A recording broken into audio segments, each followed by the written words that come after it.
Welcome to another episode of Lost in the Script TV, episode 182, Libel. Man, oh man. Lawsuits and wars and all kind of things going on, man. What up, Uncle? Peace and Pan-Africanism. What up, Mark? What's up? Dre, what's good, y'all? Long time no see. Happy New Year. Happy New Year to you.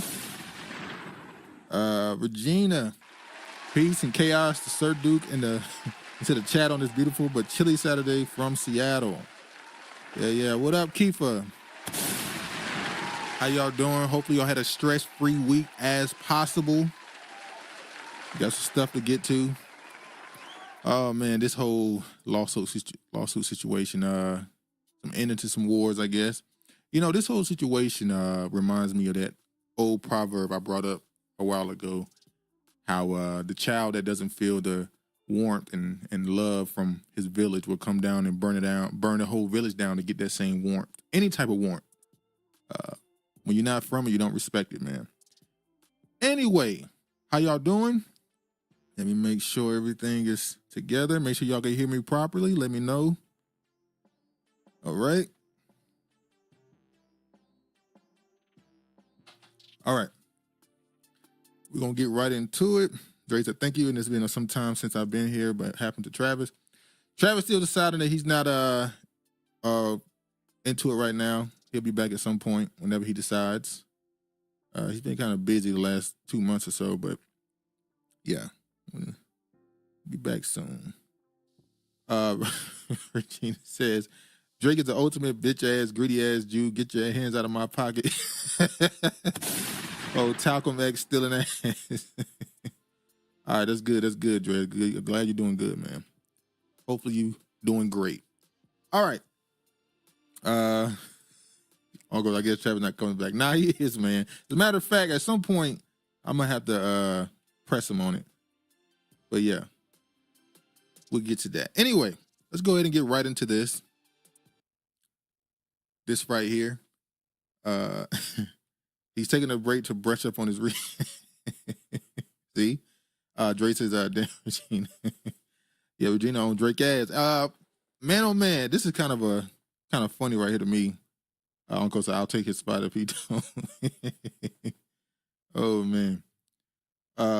Trump's inauguration falls on MLK Day. That overlap is pretty rare. Ain't it hilarious? This is how you know there's some level of just whatever you believe, whether you believe it's just a universal thing or some higher opinion. It's just a lot of petty, funny stuff that happens sometimes. How the president y'all consider in modern history, at least, the most racist, the most sexist, the most anti-everything.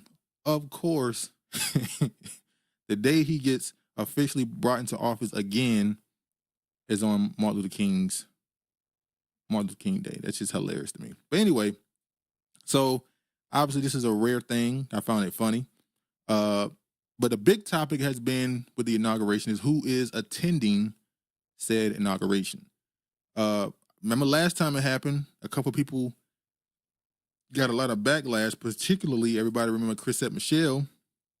She did the inauguration last, was it 2016? And she said she was doing it to bridge the gap, the divide amongst the population and bring unity and yada, yada, yada.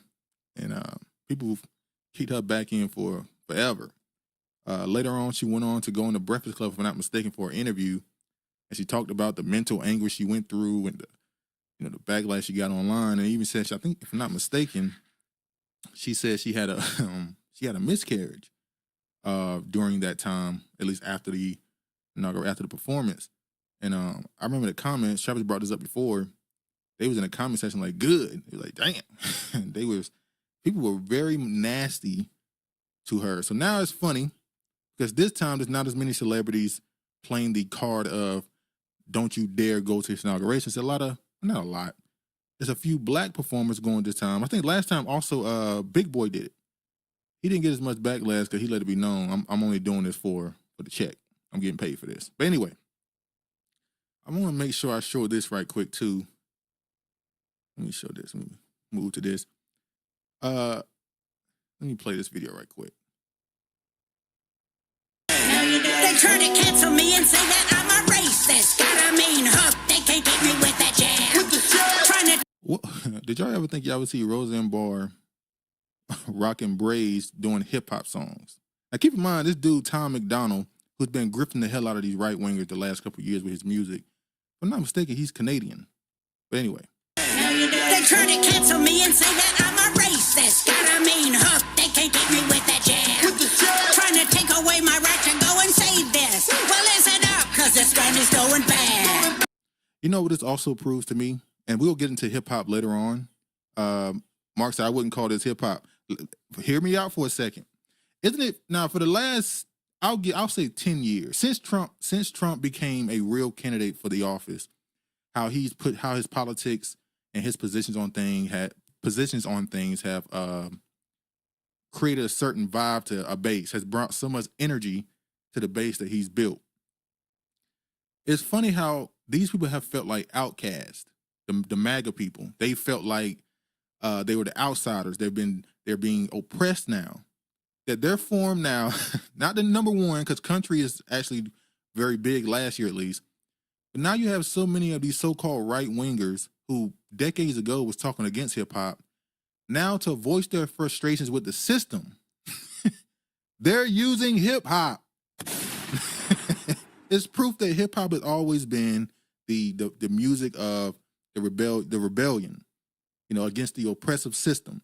So much so now that you have right-wingers, I'm going to say hard right-wingers, using hip-hop to voice their frustration with the same system. After decades ago, they used hip-hop to criminalize and to stereotype black people. It's hilarious. Roseanne Barr. Roseanne ain't got no bars. Virginia says, I watch Rosie from time to time and she stay on the I'm not racist trope. This video shouldn't be surprising because she just like Yeah.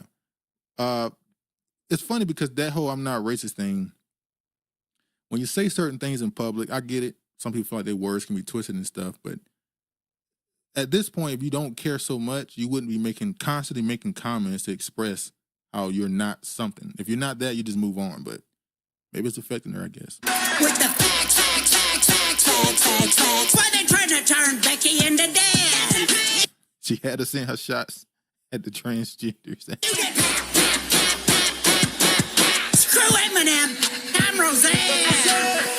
Oh, and now white people don't like Roseanne. Remember, Eminem was in the early 2000s, he was the guy who said the things that were, were against the PC, the political correct terms. He would say certain things on his songs to garner attention. Certain things about gay people and stuff, what he stuck on all the time. So now that Eminem has reformed from that, and now he's just super liberal, a Democrat supporter now. Now they're, against him. It's hilarious. But anyway. Rich said this is embarrassing. But also her deciding to put the braids in, it wasn't enough to do a quote unquote rap song. Her aesthetic needed to change a certain way. All around, it's meant to be just rebellious. And their rebellious music, even though they took that too, was rock and roll. And now that's not enough for them. Anyway, let me show this. We'll get into the people that's now are or aren't going to this inauguration, and we move forward. Michelle Obama to skip Trump inauguration. Now, I saw somebody online make a point that she didn't go to Jimmy Carter's funeral. Don't care, it doesn't matter. But from a political standpoint, from the optics of it, when I feel like more than any other president's wife, she constantly tries to defy what the norm is. So if she don't like, apparently they said she didn't go to it because she didn't want to be around Trump. She's not going to this either because, she don't want a fake smile or whatever. Even though we saw Obama there kikiing with Trump like they best of friends, which we know behind the scenes, most of these people are friends or some of even cousins. So she doesn't go, and she's announced she's not going. And I saw somebody make a point that, how do y'all think it looks that the only quote unquote black political couple, Obama obviously being the former president, that there's a certain level of opposition even between them and the public? Like immediately when she announced this and how Obama always pops up somewhere and she's always somewhere else, almost the same thing as the Clintons, that people are starting to say it's a bad look that you're constantly doing the opposite of Obama. Like I'll never forget when Michelle Obama said that she feels like a single mother. That was crazy. And regardless of what we think about their politics or the allegations or rumors about them, the fact that she said she felt like a single mother to a president, even though we know what he is, it's kind of crazy. It has to be looked at from a racial lens at that point. Of course, I don't trust any politician. Neither do I. Keep says it's petty. Definitely petty. Definitely petty. Let me move on. Oh yeah, HBCU band got in trouble because they accepted apparently an invitation to the inauguration, and they were looking for funds to be able to get there. It says HBCU band unfairly scorned for accepting Trump inauguration invite. Regina said, rumors are she and Barry are hitting the skids, so it's all this avoidance code for that. Because most of the P's and the coons and buddies, we don't believe you need more people. Oh, yeah. Well, we don't believe you. You need more people. Well, yeah, I've heard the whole divorce thing, but I don't think politicians like that, people that much power together, don't get divorced unless there's some level of a scandal. Like I believe Jeff Bezos and his wife, they never get a divorce if that affair of his don't get reported publicly. But once those type of things happen, then yeah, all is up. But yeah, power couples like that don't get divorced. They just kind of behind the scenes separate and do what they want to do. Which reminds me of what's their name? The Prince from Prince Harry, and what's his name? What's her name? How she said how they have a work separation or something like that, and they spend certain holidays alone or whatever. That's kind of what that is to me. But this, we can't have it both ways. We can't, when the Democrat nominee for president hails from a historically black college or university, we want to puff out our chest and swell with pride. Kamala Harris is a bison, we brag. She repping Howard, you. Some of us had some of us had never even stepped on a black campus, but we were as proud as parents of a newborn baby. But when the marching band at Mississippi Valley State at an HBCU accepts an invitation to perform at a presidential inauguration, we want to treat them like a bunch of Uncle Toms who snitched on a runaway slave. I think the what they call it, the Trump derangement syndrome, is starting to get played out a bit. I think they kind of overblown how much they hated the man before the election, calling him everything but a child of God, and then now it's like he won and y'all buddy with him. Why do we have to keep hating people? People who got divorced and stopped talking to parents and children and all type of family members because of this election, because of politics. And now you just letting them in office. You're not even fighting it. You're not going to none of the courts. You said you were going to do all this stuff, that he was doing all this illegal things to win, and now you're not doing anything to stop it, which means you're just playing in people's faces. Why? Because the man being sworn in as president will be Donald Trump. This is not just a moment of pride for our university, but for the entire state of Mississippi, said University President Gerald Briggs. It's an opportunity to showcase our legacy, celebrate our culture, and invest in the future leaders of our community. This participation allows students to engage in a peaceful transition of power and gain global exposure while celebrating the university's 75th anniversary. It's as simple as that. Virginia says, why do some so-called liberal blacks dismiss so-called conservative blacks and label them as traitors? We need faces on all sides. Exactly. I remember that was a couple months ago last year. I was watching the Joe Budden podcast with Killer Mike was on in an interview, and he mentioned how growing up in Atlanta with his grandfather and grandmother, whatever, all the politicians were black, regardless if they were Democrat or Republican. So when his grandfather was complaining about somebody in office, he was talking about a nigga. He wasn't talking about some white man or some politician on the other side. He was complaining about people who represented him regardless of their politics. And that's kind of what you need. Although some of them do go a little far on both sides. And we're going to get to that later about both sides going too far. Art of War, Sunshine. Yeah.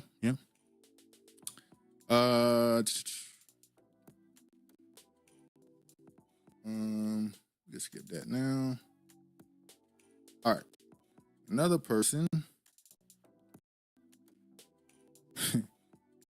Nelly will reportedly perform at the inauguration. In contrast to his 2017 inauguration, this time around, there were a lot of actual famous people signing up to usher Donald Trump into the second term. Earlier this week, it was announced that Carrie Underwood, oh yeah, they turned on Carrie Underwood pretty fast too, didn't they? I saw the comments they was making about her. It was kind of, like, damn. Would perform America the Beautiful at Trump's inauguration ceremony. Then it was reported that Rascal Flatts and Jason Aldean, Jason Aldean, of course, he was going to be there, would be playing in a different, and the dude that made that Small Town song, try that in a Small Town, will be playing at a different inaugural balls. The obvious addition to the list, of course, Nelly. Now they mad with Nelly too. Let's move forward. And yeah, I'm gonna get, yes, that's the next one. Dre said, and Snoop Dogg performing too. Yep. Snoop Dogg, Rick Ross, and Soulja Boy perform at pro-Trump crypto ball celebration in DC.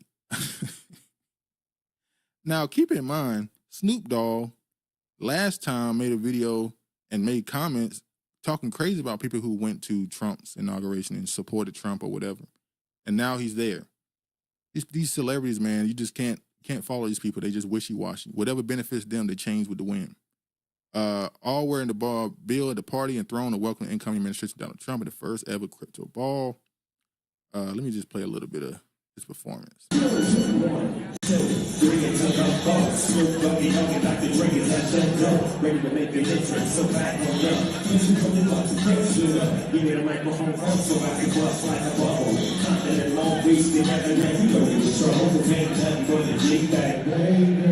I wonder how much Snoop got paid for this, though. You know, he also did the Olympics last year. He was a torchbearer of Burr, so he clearly got a nice little bag for that one. I'm not surprised at Soulja Boy. Get your money, bro.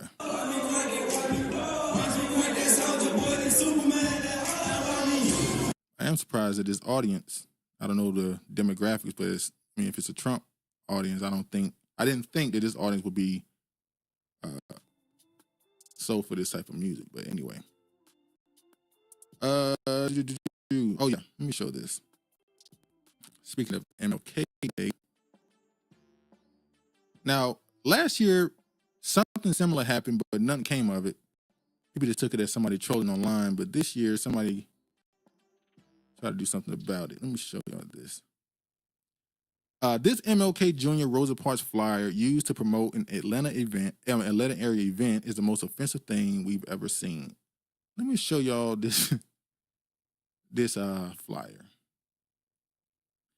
Now I've seen this last year, and I might have even seen one a year before that, where they take Martin Luther King and all these historical figures in Atlanta, at least, and they just they just put them in the most, like, come on, man. Like, this is, what are we doing? Like, come on. Mark Gordon says, I think it's because some conservative blacks say things like there's no racism and the losing some people. Well, that's exactly it. That's why I said both sides on some level go too far off the ledge. But I'm gonna talk about one that happened on the left side soon. Mela Restaurant and Lounge, located just outside of Atlanta, has been accused of using an outrageously offensive flyer to promote an event celebrating Martin Luther King Jr.'s birthday. Not only is King featured in the image, but civil rights icon Rosa Parks makes an appearance as well, and is sexually suggestive. Arthur Watkins Jr., an Atlanta entrepreneur, posted a disturbing flyer on X. In it, King and Parks were dressed as scantily clad outfits while engaging in sexual act. I just sent this urgent email to Bernice King, the daughter of Dr. Martin Luther King Jr., regarding the derogatory misuse of Dr. King's image at Mela Restaurant and Lounge in Atlanta. So he made a big hoopla about it, and they responded and says they had no connections with it. They said they didn't, but when people did a little digging, seemingly they did. I don't know why every year they constantly disrespect these people and put them in these compromising positions. They do the same thing with Juneteenth, where they'll take these figures and, make them do everything to make them look crazy. Snoop was on a fuck Donald Trump song. Yeah, with YG, right? But, somebody, I can't remember who it was. Somebody during Trump's presidency, Trump got him out of prison, who apparently was an associate of Snoop. I can't remember who it was. Was it not Old Dog? It was something. That might be why he changed his tune towards Trump though. Got somebody out of prison for him.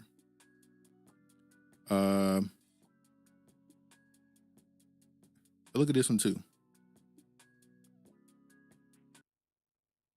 And this goes along with something else we're gonna get to, which is Big Meech and the reaction to him getting out of prison and had thrown his party in the celebration. Just degeneracy. Let me this right here. From what I found, GLE Lounge DC is subsidiary of Insomniac Events. This is the owner CEO from Los Angeles, still looking for the current management. They try to blame this dude here, saying that he was the owner of the restaurant, and if it's a marketing campaign, he would have to have somewhat of a say-so over it. I would I would like to believe there's no way a white man from California is creating flyers about Martin Luther King and Rosa Parks in Atlanta, and nobody is saying anything. There's just no way. I gotta give them the benefit of the doubt. Mark Gordon says, I'm glad MLK's daughter put out a tweet reminding people that her father was once the most hated man in America, and now people want to act like they all loved him. Exactly.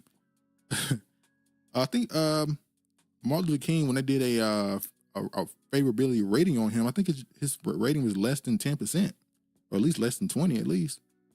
He was hated. People consider him the reason why.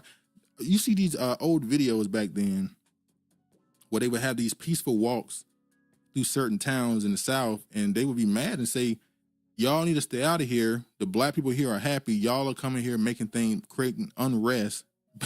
Basically saying y'all are coming here making the black people here angry. So y'all are making things bad for them, even though they're living in as second-class citizens in this town or this city, whatever. Virginia says, can't dismiss racism, but it's more like classism because there's plenty of uppity Negroes on both sides who cancel out so-called blacks deemed beneath them. That's true. I think classism would be more of an intra-racial problem. It's something you have to deal with within. I don't think it can supersede that, what racism caused on the macro scale, at least. Anyway, I'm going to show this.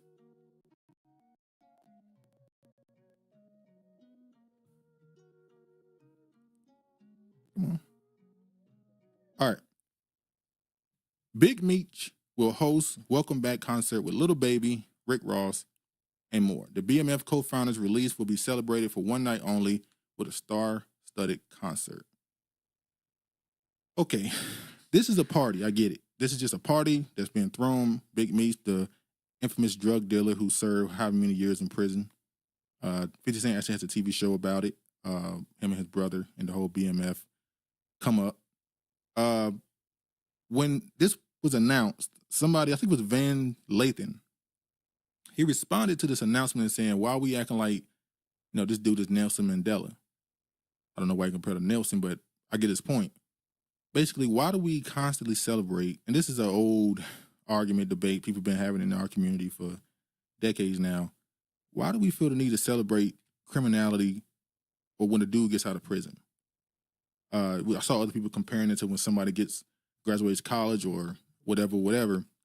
Even though this is just a party, this isn't some local government or government in general celebrating him. This is just a regular party that's being thrown in his celebration.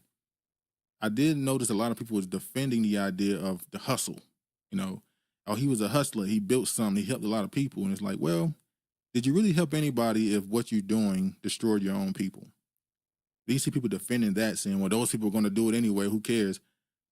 It's crazy to me how people look back at what the 80s brought and justify it on one side and be angry at the other side. So on one hand, you're mad with the people like Joe Biden and the people who brought the drugs in and created these 3-strike laws and these crime laws, who imprison people, who put the drugs in the community, but you defend the people who sold the drugs in the community firsthand. You try to make them a victim of their circumstance when that's not always the case. But it's unfortunate. But you see here, all these names here, they're celebrating them getting out. I always felt like drug dealers in our community don't get treated as the oppressors that they really are, honestly. All right, I'll move to something else. Hold on. All right.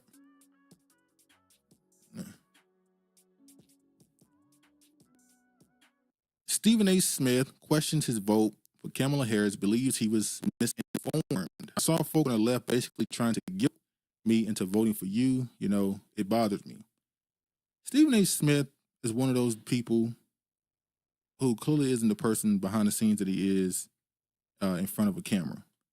He's been saying for a while that he wants to, or he thinks black people should vote GOP. But every time an election happens, he says, at least, that he's voting for the Democrats. And I don't believe him. I think he's definitely one of those people that lie about who he vote for whatever reason, instead of just being honest, because he don't want the backlash that'll come with it. Even though he's saying do other things with backlash, I guess he feel like this would be a line too far to some people.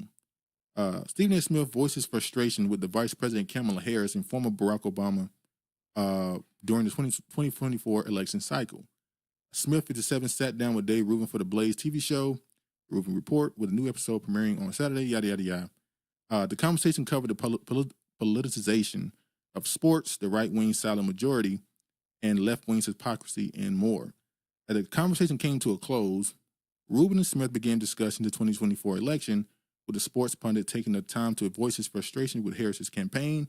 In fact, the First Take host was so frustrated with the campaign that he implied that he was guilted into voting for the California-based politician over Donald Trump.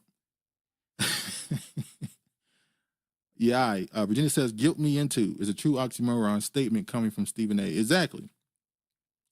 When you hear people talking about practical things, and then I saw folks on the left basically trying to guilt me into voting for you, you know, it bothered me, he admitted.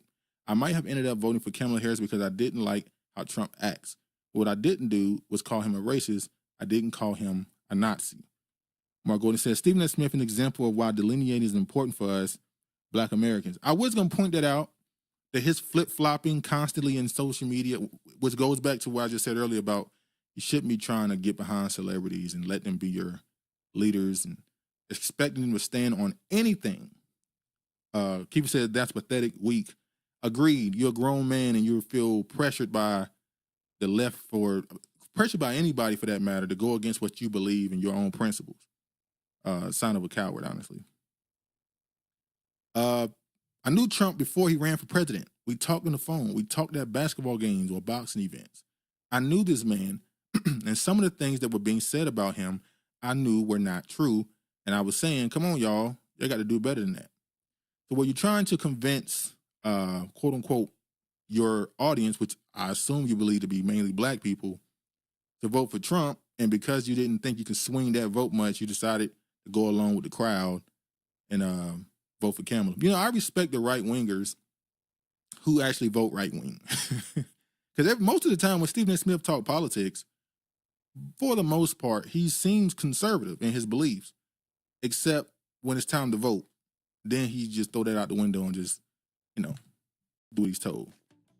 The same way he did with the vaccine, how he went on social media and any athlete that showed any resident, any sort of, you know, questions towards the vaccine or what was going on with COVID, he just told them, you know, I remember when he went in a whole, obviously Kyrie Irving, without saying, he constantly is on him.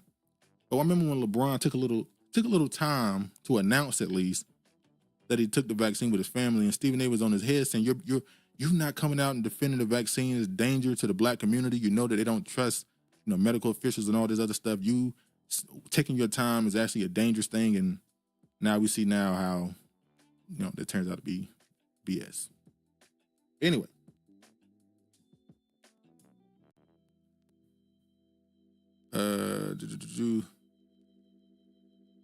Okay. Next up. Wendy Williams breaks silence on guardianship. I feel like I am in prison. Now, before I get into this, I don't know if any of y'all heard the Wendy Williams interview on The Breakfast Club. It was just audio only. She didn't come in. She called in. First, I got to ask the question, how many of y'all believe that was actually her? I'm sorry, man. We've been talking about AI for 4 or 5 years now. She had I don't know if it was a secretary or her niece, I can't remember, there with her on the call. But she sounded very clear, she's for the most part, she sounded coherent. She seemed like she knows where she was at, what she was doing. I like that doc they did a few months ago, where she seemed like she was completely lost. What up, Honorable? But I don't know if I'm not 100% sure that was her, but whatever. The former daytime host, he says, I do feel like it was her. All right. So you think it was her? All right.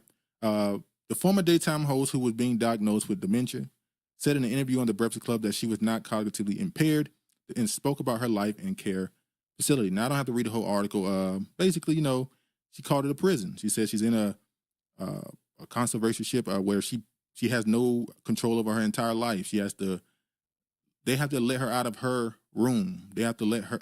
People have to call to know that she can even speak to people and meet up with people, whatever. They completely control her entire life, her finances, everything. She said most of her family lives in Florida, which is where she's trying to go, but they won't let her. It's a lot going on. Regina says, I heard a little regarding the audio. All I can say is her situation reminds me of two movies, I Care and The Bad Guardian. I haven't seen those. But yeah, I remember I saw somebody say today that these type of things, all of it is in the industry. The second somebody can profit from something, they're not going to be fair. So the fact that people are being paid to be over your life, yeah, they're not going to tell the judge that you fine to take control of things again, and you'll have the ability to make correct decisions that you stand by. They're going to take their time. They're going to drag their feet. They're going to say, no, we don't think she's quite well. And yeah, man, it's all about money, unfortunately, here in America. Honorable says, I haven't listened to the interview, but it was her. Her team not letting them dry bag with that GoFundMe if it's not her. Well, yeah, she said she had, $15 to her name. That's actually like in her pocket, that all her money is being controlled by somebody else, her guardian. So, Virginia said, you got to add those movies to your list, dude. Crazy Art Imitating Life. I'm going to look them up. I Care and The Bad Guardian. All right. So, yeah, I saw this. I heard a little bit of this. And, yeah, I don't know. I don't think much going to change for her. Like I said, there's money involved. Her family has tried everything from what I've seen to try and prove that she's fit or whatever. And they just, just going to drag this out. I will say it's probably the craziest way, at least in recent years, I've seen someone lose a TV show. It's a prime time, get the ratings, and for them to replace the host with this big of a name with someone else, and the audience just, for at least at first, just kind of went with it. It didn't. There was no real pushback to replacing her. I guess because people felt like if she's sick or unhealthy, then it's the right thing to do to replace her. But that was crazy. Honorable says, I initially thought this was all a play to protect her money from the husband and his new family. Very sad. It is. I remember when they was trying to call out the son for apparently spending so much of her money, and she said, no, I know what he's doing. He's allowed to do that. It's my son. So there is another theory I saw that she was doing all of this maybe possibly to get out of some contract with the TV company or network, I'm sorry. That just to get out of that, and that now she's trying to prove that she's fit and going with her life. I don't know. That seems kind of far out, I guess. But yeah, I remember that video or that clip when it first happened, when she was dressed as the Statue of Liberty. She just passed out, and the way she passed out didn't look like somebody just fainting. It looked like somebody, I ain't gonna lie. When I first saw that video, I thought she was up out of here. Like she grabbed her head immediately and just dropped. I thought like brain aneurysm or something. I said, oh, but obviously that's not the case, but prayers to her, I guess, her and her family. Hopefully things get better for her family. There's a lot of criticism to her because of how she got to where she is. And, people tend to have less empathy or sympathy for someone they deem to have tried to harm other people with public rumors and stories. But now it seems to be softening up on her the last couple months or last couple years. When this first happened, people were very nasty and mean, but yeah. Virginia says, yeah, that video of her and the similar one to Hillary Clinton looked like they both dropped it. Yeah, Hillary did the head nod thing, like she just had a reboot or something. It's crazy. This is what Honorable was talking about. Wendy Williams GoFundMe raises over $16K as Free Wendy trends on X amid fight for independence from conservatorship. Conservatorship. Yeah. Let's move on. Oh, let me play this little clip because, you know, they had to get one little story in about Diddy at this point. Every story, the fires, everything you look at, Diddy is somewhere to be talked about. Honorable says, I see comments that the world owe her an apology behind the Diddy mess. Yeah, she was one of the people that was, you know, leading charge, pointing out some of the things that Diddy was accused of. And I don't know if people completely called her a liar, or if maybe she was kind of just seen as somebody who constantly was pushing rumors. So people didn't take everything she said as truth. But yeah, let's see what she had to say about Diddy. You got fired from Hot 97 years ago because of Diddy. All these years later to see where Diddy currently is. What do you feel about that situation? Right. Diddy will go to prison for life, people. You don't know things that I knew about Diddy back in the day. And you want to know what? It's about time, people. It is about time. Diddy done. She still got it. Diddy done, do-da day. How you doing? See, she still got it. Wendy. Oh my God. Hey, the queen has spoken. There you have it. that's right. This is just the first step of many. Wendy. It makes sense for her to have went on the Breakfast Club, considering she's a mentor to Charlemagne and a bunch of these other radio hosts. But yeah, she said Diddy going to jail for life. We shall see. I want to show this too. And I was going to go deeper into this. I'm going to go find some stuff, but I decided not to. This dude, Kev on Stage, found a video of some woman apparently stealing T.D. Jakes' entire sermon. Let me show some of this right quick. A young white woman stole T.D. Jakes' sermon and performed it poorly, and I'll have thoughts after you hear some. You gotta talk to yourself. You gotta be willing to walk down the road and talk. I don't say, wait, she been keeping up with Diddy News. How many views the interview got? Oh, I didn't look. I didn't see the Breakfast Club interview. I would imagine it's going to do very well. To yourself. You gotta be willing to get in the car and preach to yourself. And I don't care if you have no robe to preach, no briefcase to preach. They ain't got, she don't have the soul, man. Credentials to preach. When you're going through hell and high water, you What I'm mainly disappointed in is all these black people sitting there listening to this man. gotta talk to yourself.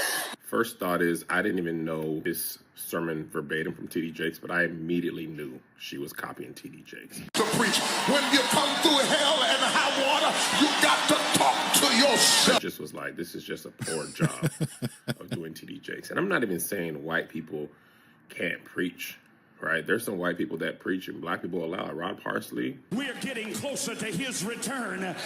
And the closer we get to him, the faster things are going to happen. The faster the healings, the faster the deliverance. Yeah, I'm going to hold you. The scream, he kind of lost it a little bit. It was a little Howard Dean. Yeah, he went a little far with the scream. You know what's funny is this reminded me of, this is going to get a little dark, I'm sorry. This reminded me a lot of the Jim Jones situation. Now, forgive me, but I didn't know the entire story of the Jim Jones situation until a few years ago when I found out that the bulk of the people he took down there to, was it Grenada, I think, were black. I didn't even know that. Then I found out that he went and got his preaching from black preachers.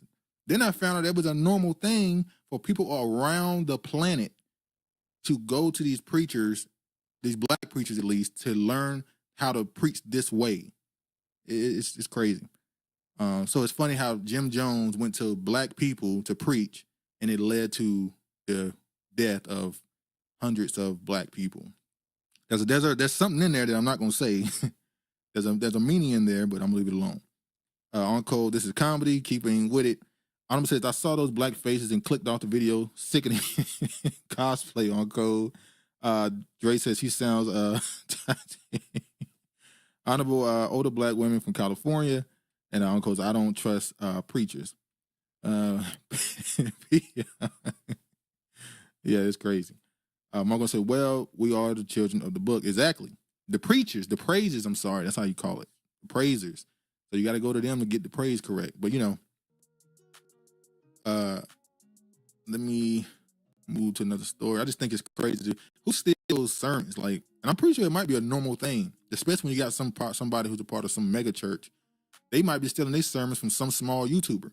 There are thousands of YouTuber preachers who just sit in front of their small congregation, 20-30 people, if that. Some of them be having 5-10 people, and they just get in front of their audience and they preach and they preach and they preach hard. So I'm sure a lot of their sermons and a lot of stuff they be saying, those mega pastors end up with it. So yeah. This right here, it's crazy. You didn't have value. Far-right podcaster says black people are not Americans because they were slaves, sparking backlash. Let me just play a little bit of this clip. Arnold said they stealing from rappers. Glorilla recently helped. You're not an American because originally you were slaves and you didn't even have value in terms of the political system. Then they were given like 3/8 of the value, right? Of 3/5.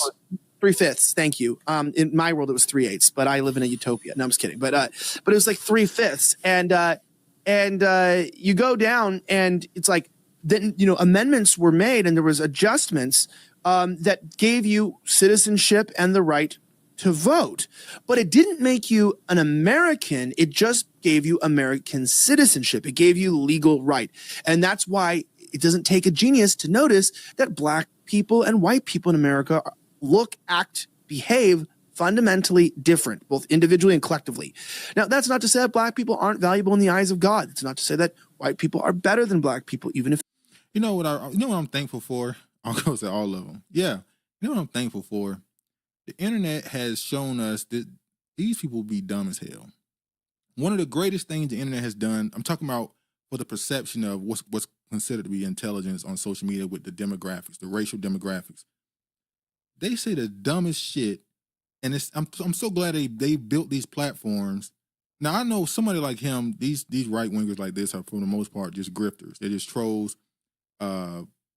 They pretty much say things just to do exactly what this did, which is just gain traction and it go viral. This dude right here, they've been on his ass for like 2 years now. Every time he say something, they be pointing out that I think his mom or somebody passed away. They be joking on him all the time. He's just one of these dudes that posts racist stuff on social media. But it's just sad. Even if what? Honorable says, when did the speakers people get here? It's these immigrants from the 1900s that keep this shit up. Well, yeah, that's what I was going to point out. For the most part, we talk about black Americans. Obviously, as we all know, they've been here longer than the bulk of the white population. So when they say, hey, most of us didn't get here till the late 1800s, early 1900s, yeah, and most of the black people were already here. So how are you going to say you're American? What he's trying to do, obviously, is make American white. He's trying to go back to what he think it was before, which is not the truth. He's trying to make American synonymous with white again, because it's kind of changed the last 40 years or so. Virginia says, yep, the internet is showing in real time that we have always known about pale man, average mofos saying nothing but nothing talking loud. Uncles, I'm triggered, so I got triggers for yeah, load it up. But yeah, this whole situation was just hilarious to me because I feel like I'm hoping at some point our offense to certain things said goes from us acting irrationally or emotionally and look at it for what it is, just dumbasses talking. React to it in a way of just getting them out the paint and stop trying to change people's minds on how they look or think. Oh, and they found a picture of him hanging out with Candace Owens. Just she went off the deep end, man. Troll type babble. Exactly. All right. Now, I speak about the right wing that go too far. You're talking about people like the guy just shown with Candace Owens. Sometimes Candace Owens goes a little far. Now we got to speak about how the left goes far sometimes. Let me show this right here. Shout out to the sister Jasmine Crockett, but I got to show this. Air, our water, our soil is contaminated because we have been a dumping ground for so long. And literally we have homes that are killing us, because when we walk outside, there's somebody that's polluting us. And so I am trying to do my part, but because you're not getting a check directly into your hand, or because it's not as well publicized, Black folk are like, we're not getting anything. And whoa, it doesn't sound like Karen Hunter is very serious. I don't know who this gentleman is. He doesn't seem very serious. Jasmine Crockett definitely is not very serious about answering this question with any ethics. Look, it's not about, of course, environmental justice is a vital issue. And I respect that environmental issues need to be handled. I get that totally. But they don't directly address the economic issues that impact Black Americans on a daily basis. Environmental issues may have led to the California fires, but we'll get to that. It doesn't address the housing issues that Black Americans feel. We're 40% of the homeless rate. If you're talking about water, that should already be clean. See me to tell me you're offset to why Black people should not be upset about migrants flooding in the country is, hey, we taking care of that water behind. Yeah, so basically she tried to defend the migrants coming in and saying that, Democrats got your back. Not bond is that. Yeah, the Jasmine Crockett thing, I'm going to show y'all later what happened with her, but I want to get to this first. Government Ron DeSantis, law enforcement officials push sense of urgency on illegal immigration. So now he's trying to go hard on this. Now, I saw the Black Authority, I believe, point out, he said, you can't stop this influx of immigrants or the illegal immigration problem if you're not going to punish the employers that are happy to give them these jobs when they get in here, paying them under the table and stuff. So this is not something you're just going to fix by just closing it. You gotta get rid of the supply if you want to stop the demand. Let me move to this. This way, appeals court again declares DACA illegal but keeps immigration policy alive. So as we know, Trump is going to be in there in a few days, and it's looking like they might actually do something about this. The federal appeals court on Friday declared the deferred action on childhood arrivals immigration policy unlawful, casting a cloud of uncertainty over more than 500,000 unauthorized immigrants brought to the U.S. as children ahead of President-elect Donald Trump's inauguration. I want to show this too. Now, I also find it funny that this man right here, this is the right wing I'm talking about, keep giving credit to these things being taken down to this one person. You see, they got abortion here, affirmative action, student loan forgiveness, and now DACA. But then you got the other side, the liberal side, keep bringing up, what is he going to do when they go after the interracial thing? I don't think he worried about that part. Now this. Hold on. Make sure I pause this. Hold on. All right.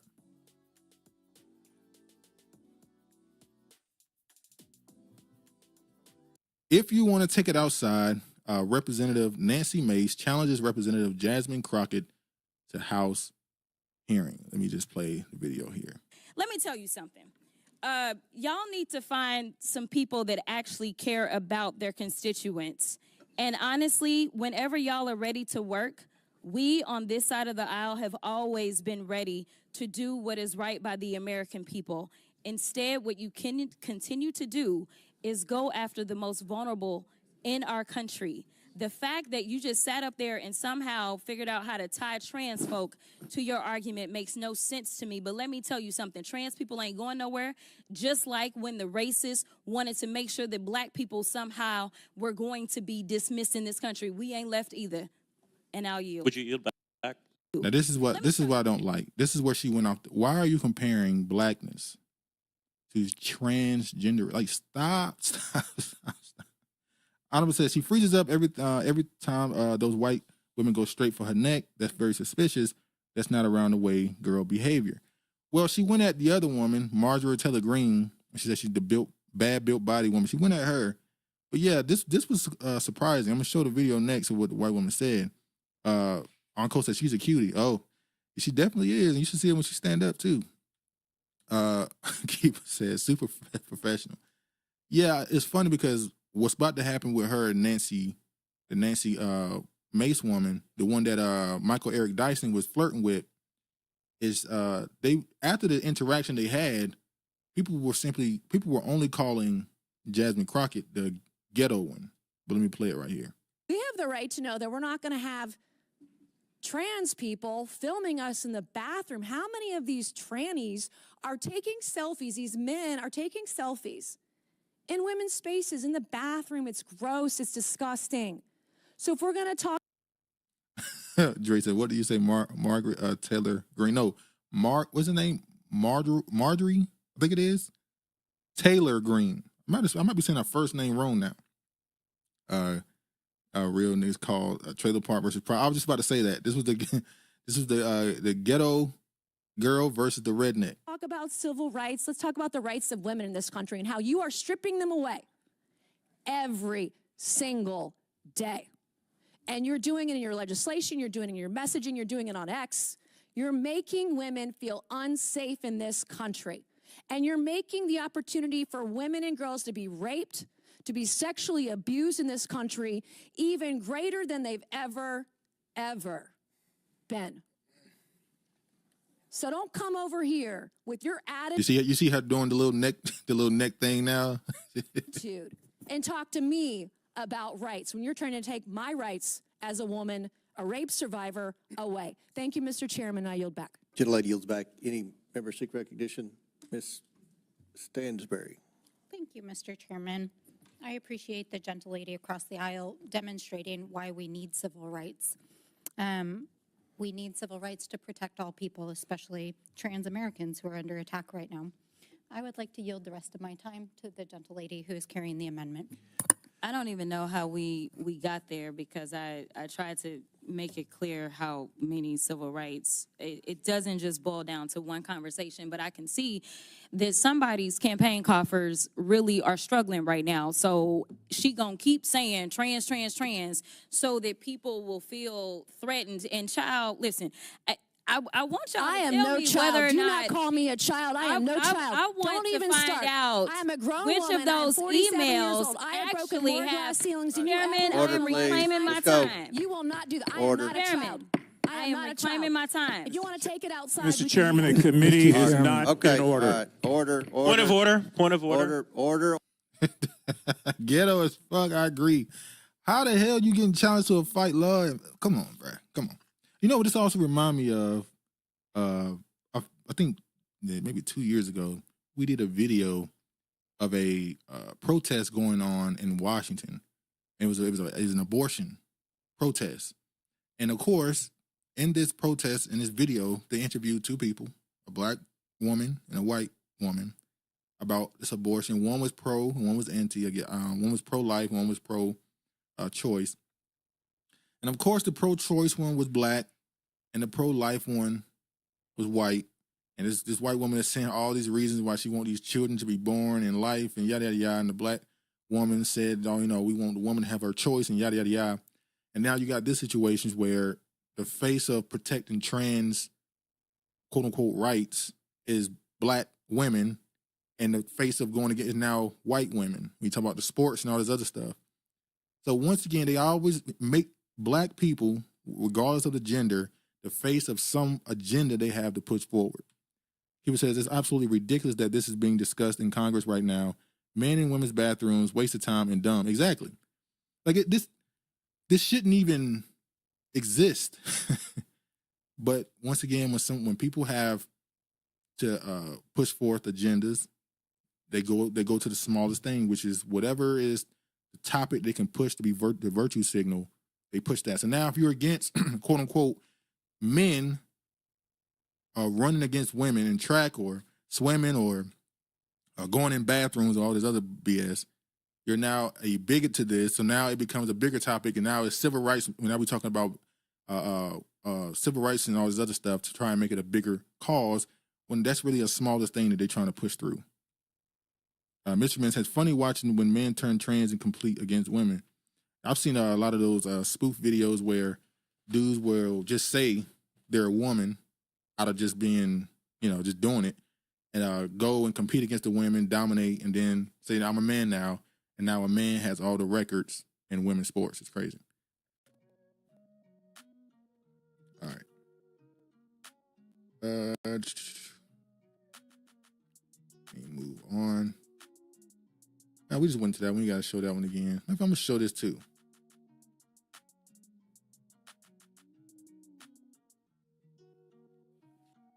Sister girl as they call her, had a lot to say about this. Virginia says Nancy graduated from Corp and cadets on the Citadel. She might have a slight edge over Jasmine if we took it outside. Hey, that's why I ain't mad with her for keeping it quiet. The fact that she's the one that challenged is like, hey, I don't know. I think I'm gonna go with the sister. I'm gonna say she would win. I ain't gonna do that. Shout out to her. I know that it was characterized as, oh, this is the cool thing to do, and maybe people are encouraged to be trans, and so they don't want to speak out. And now that it is not the easy thing to do. When you have to sit here and prove your personhood every single time that you're walking around. You got people that feel away because they losing in the sport. People that feel away because they losing in the sport. And listen, the trans person, it don't sound like even came in first from what I could tell. But nevertheless. Jasmine might got a blade on her. I think we need to focus on real things that are real issues as it relates to women. Now, you know what's funny with people like her pushing the transgender thing is when you see these transgenders online getting mad, the first thing these people do is say that, well, if a transgender woman isn't a woman, then that means black women aren't women. I've seen that said. They say this. I've seen them on video, not just typing on the internet. They said it on video. They've said this. They consider that they think that if they aren't women, then you ain't a woman, talking to black women. And yet you support these people. But anyway. Virginia said, yeah, Jasmine might have something up her sleeve too. She is a token. That's unfortunate too, because just last year she didn't seem like she would go. Maybe I didn't know enough about her back then. I was hoping she didn't go down this road, but hey, she want to make it, but she want to make it in office again. She look like she's 43 years old. Now that's crazy. Honorable says protecting white men under the guise of trans is a new joke. That's a good point. I ain't gonna say what I want to say. I'm gonna let it go. But you know, black women defending white men. Oh man. We can skip that. I want to show this too. Let me show this video right here. Virginia says, I wouldn't have thought she was in her 40s. She looked like she's in her late 20s, early 30s. Yeah, I don't think she looked 43. I would have thought she's at least like, you know, mid 30s, early 30s maybe. So Trump just tweeted this morning that any woman who put her man on child support or baby daddy or ex-husband or whatever on child support has automatically lost rights to tax returns. You know, every time this topic of child support come up, it is disappointing that it's always, for the most part, on my algorithm at least, it's always a black dude. Like, come on, let somebody else say it. Even if you agree or disagree, like, let someone else say it, because it looks away when it's constantly the same demographic on my timeline, at least, saying this. Earn tax, child credit, all of that, you lose it. Only the man gets it. That might sound like a joke till you realize he has literally about 100, executive orders he's going to pass on the first day. So ladies, if you really want to get that tax return, you better file that shit before Trump gets in office. I swear to God, I don't know how it's going to work. But once he gets in office, he puts that shit in, it's over. No tax return for you. But that's not it. My thing I'm trying to talk about now is the TikTok ban. The update has failed. And I want to be clear. Didn't they push back the TikTok ban for 90 days? I saw someone say that. I don't know if it's been official yet. I saw that the TikTok ban was supposed to be the 19th, I think, or somewhere around there, and now they're pushing it back further for 90 days because Trump is trying to, quote unquote, save it. I am not advocating for violence. I'm not a violent person. I'm not advocating for any civil unrest. But if I were that kind of person, I absolutely would lose my shit today, because this is what I found out. Every single senator who voted no on the Extend TikTok bill has shares in Meta. Like, literally, these people got voted in by the people so that they can ignore the people and vote their pockets. You know, I saw they keep saying the reason why they want to get rid of TikTok, obviously for information reasons, saying how they're taking data from American citizens, whatever, China. And then we see how Mark Zuckerberg has buddied up with Trump. Same thing for Elon, and how they are the main ones targeting TikTok to get it out of there, get it out of the way for competition reasons. And as we've seen a couple days ago at least, Elon was trying to float out there that he wanted to purchase TikTok, and then they put out a little memo like, we're not interested at all. Like this TikTok ban, whatever, I swear to God, 100%, everyone that voted no on it.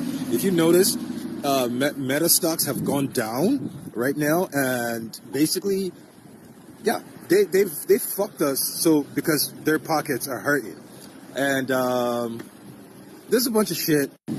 Like, they basically said, let them eat cardboard cake because they know you bitches ain't got money for real cake. Arnold says, I hate this child support topic. Every black man starts pretending like they're paying more than $1,500 per child. I've seen women using those checks like coupons because it's be less than $25.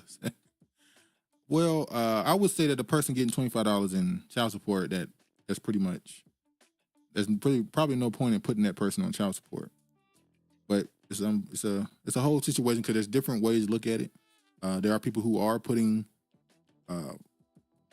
giving the child support and giving certain monies, but then you ask the question, is there anything wrong with wanting to do something for your kid?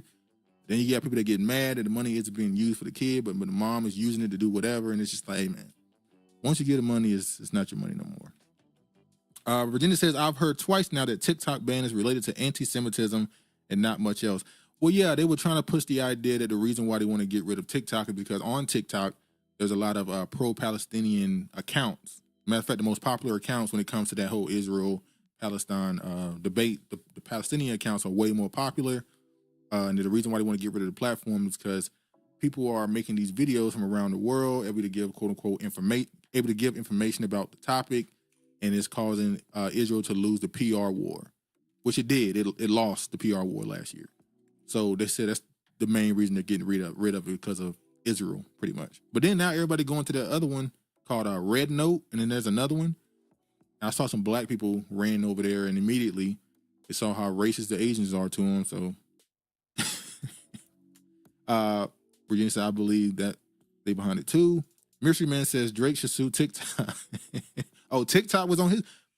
When we get to that TikTok thing, Drake beef should be with content creators, not UMG, but we'll get to that. All right, we about to get to it in a second. Gonna run through these stories. What we got next? The incarcerated firefighters. We talked about that last week. We ain't gotta really get into that again. I'll just show some headlines. The incarcerated youth firefighters of Pine Grove are currently risking their lives on the fires of LA, working 48-hour shifts with no sleep. These are their faces. So these are the people in their fixing the fires. You see here, nearly 800 incarcerated fires are fighting the fires in Los Angeles, are paid $5 to $10 per a day. Many of them are unable to get a job as a firefighter we already talked about that.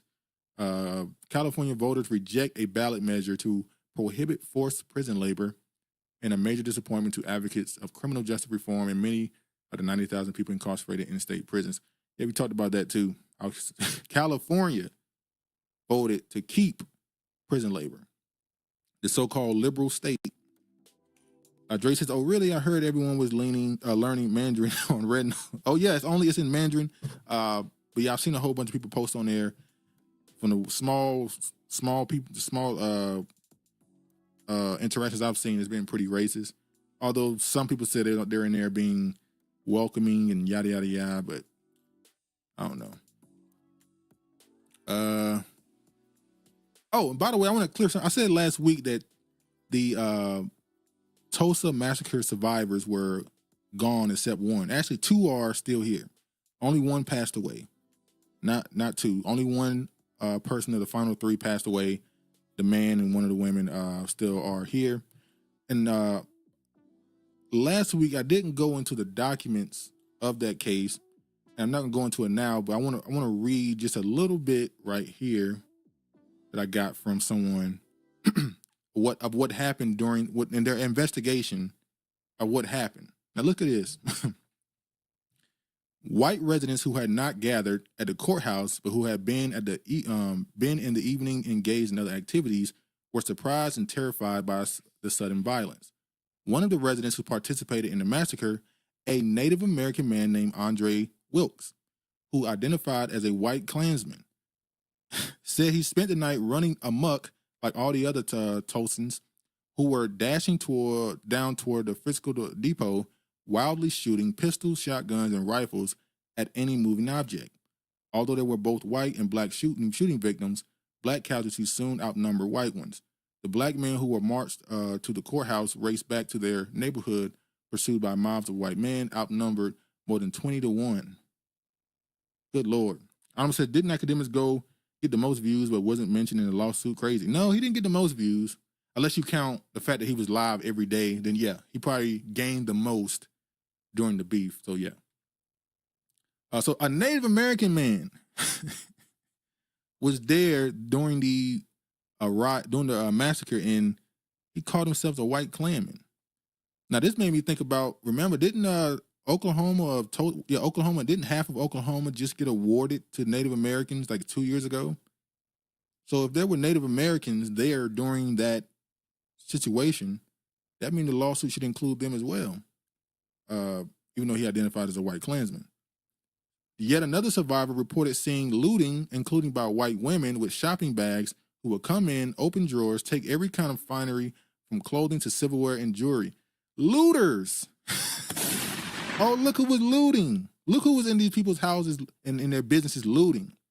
The survivors' accounts are corroborated by accounts that white witnesses gave to Agent West the day after the massacre. Deputy U.S. Marshal Ellis told Agent West that he saw white people stealing and pillaging the Negro section, which was on fire, describing that they stole sewing machines, clothing, furs, autos, and furniture.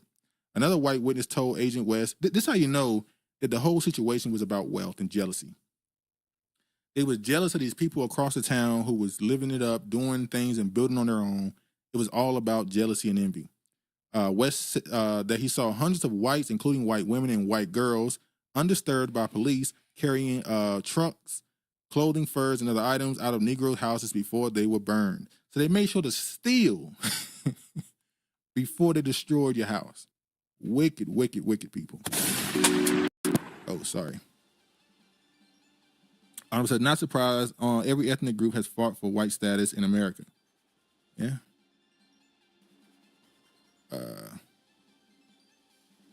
Let me move on.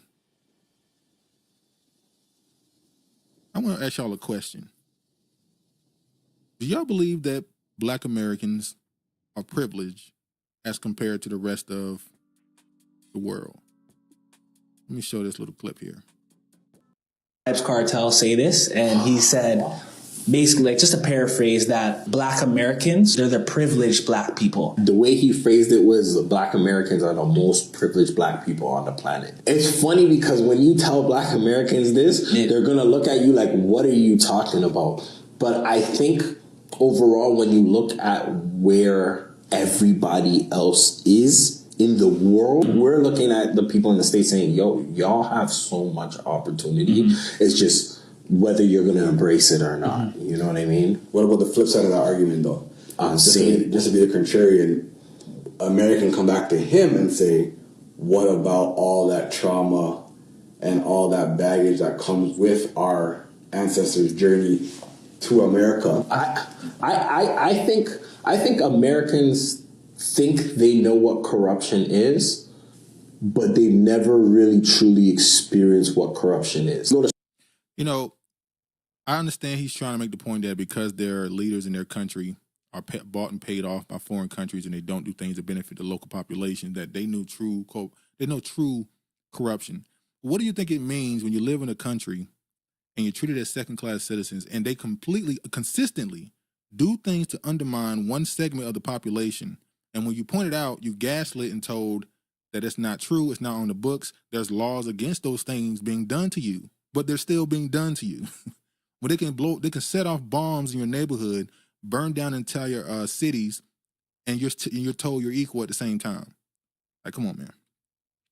Honorable says, no, these people know nothing of our people's struggles or resilience, just jealous bitch watching with envy.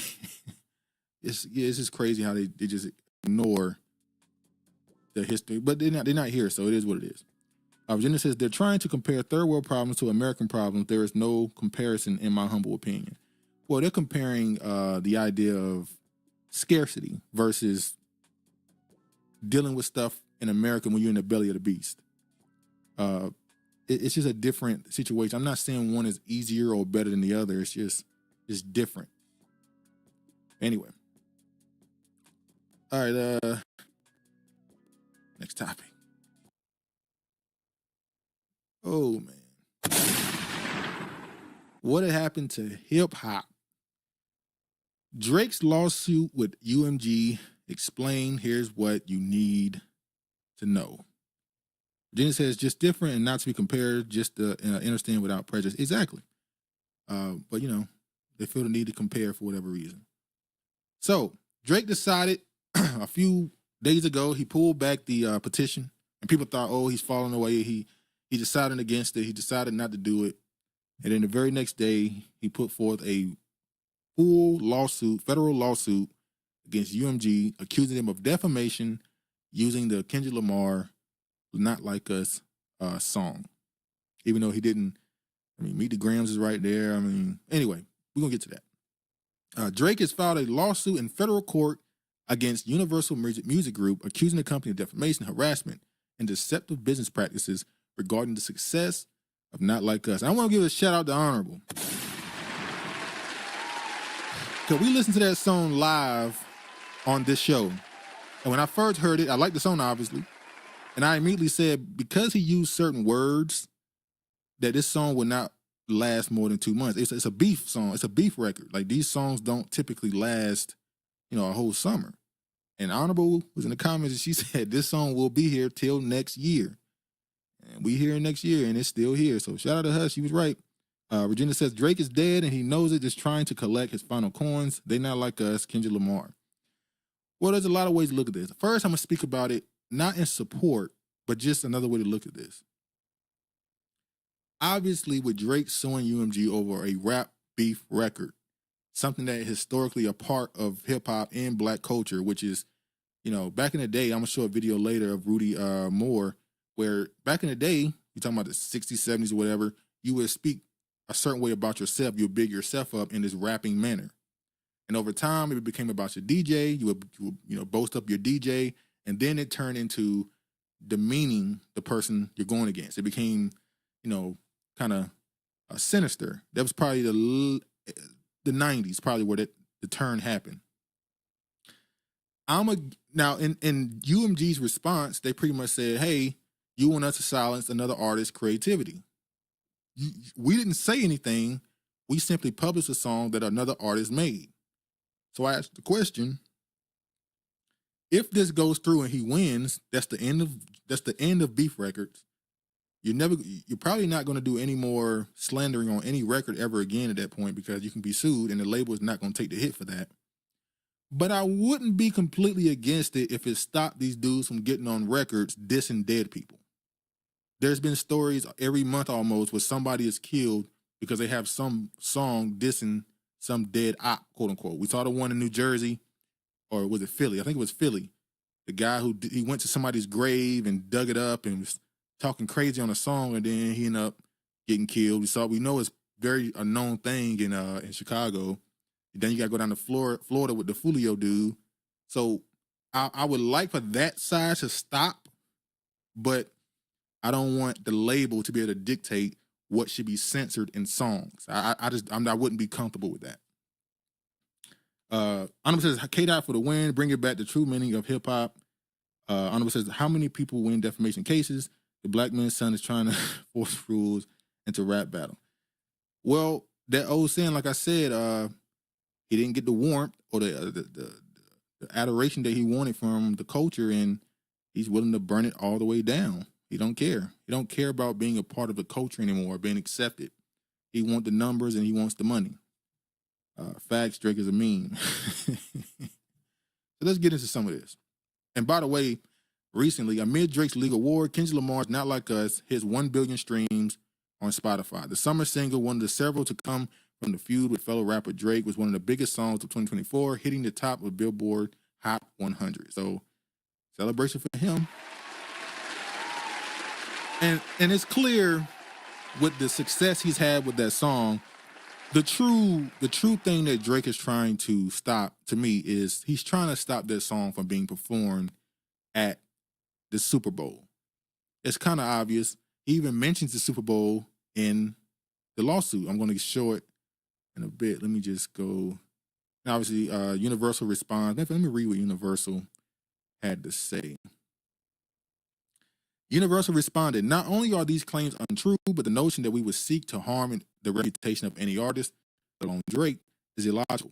We have invested massively in his music, and our employees around the world have worked tirelessly for many years to help him achieve historic commercial and personal financial success." That sounds like that's a thinly veiled threat to me, saying that we've put money into you as well. But anyway, throughout his career, Drake has intentionally and successfully used UMG to distribute his music and poetry, to engage in conventionally outrageous back and forth rap battles to express his feelings about other artists. He now seeks to weaponize the legal process to silence an artist's creative expression and to seek damages from UMG for distributing the artist's music. We have not and do not engage in defamation against any individual, the statement concludes. At the same time, we will vigorously defend this litigation to protect our people and our reputation, as well as any artist who might directly or indirectly become a frivolous litigation target for having done nothing more than write a song. Virginia says, "Show and true Ashkenazi colors." Exactly. Honorable, Drake game plan was to use the beef to demand more money from the label, and it backfired. His behavior in his aftermath is truly who he is, the Canadian Jay that claims his father was never around. Yeah, it's funny he said that, because I remember an interview that his father did where he said, "Drake, why are you telling people that I wasn't around?" And he said Drake told him, "Well, that's what you have to have in hip-hop, Dad. That's a story you got to have." It was crazy. That's why Kendrick said in that song, "Meet the Grams," using your father for a reputation, I think you should ask for more paper and more paper and more paper. You should pay him all the money in the world. He brings you legitimacy. I just was just thinking it sounds like daddy issues. Yeah. So let's get to it. I'm not going to read this whole thing out. I'm going to read certain parts I want to get to. So let me leave out. Let me go here. In this article, he goes through line by line. His lawyers went line by line. And there's some funny memes they're using here to point out that he thinks people believe he's actually a pedo because of Kendrick's song. So his lawyer went line by line. Let me just jump here. Right here. I'm going to show this. It says, the recording also repeatedly suggests that violence should be used against Drake because he is a pedophile. Like the sound of someone being beaten up, the recording repeats wop, wop, wop, wop, and then says Lamar will F him up. Later, the recording threatens that if Drake comes to Oakland, where Lamar grew up, he did not grow up in Oakland, he would not make it out alive. I think that Oakland show gonna be your last stop. The recording makes clear that justice will be served not through the legal system and or commentary on social media, if a caption, but through physical violence. Now, with that line, well, the lawyer has many lines like that in the song where he's saying that Kendrick Lamar is calling for violence against Drake, which is a crime. It's a threat, communicating a threat.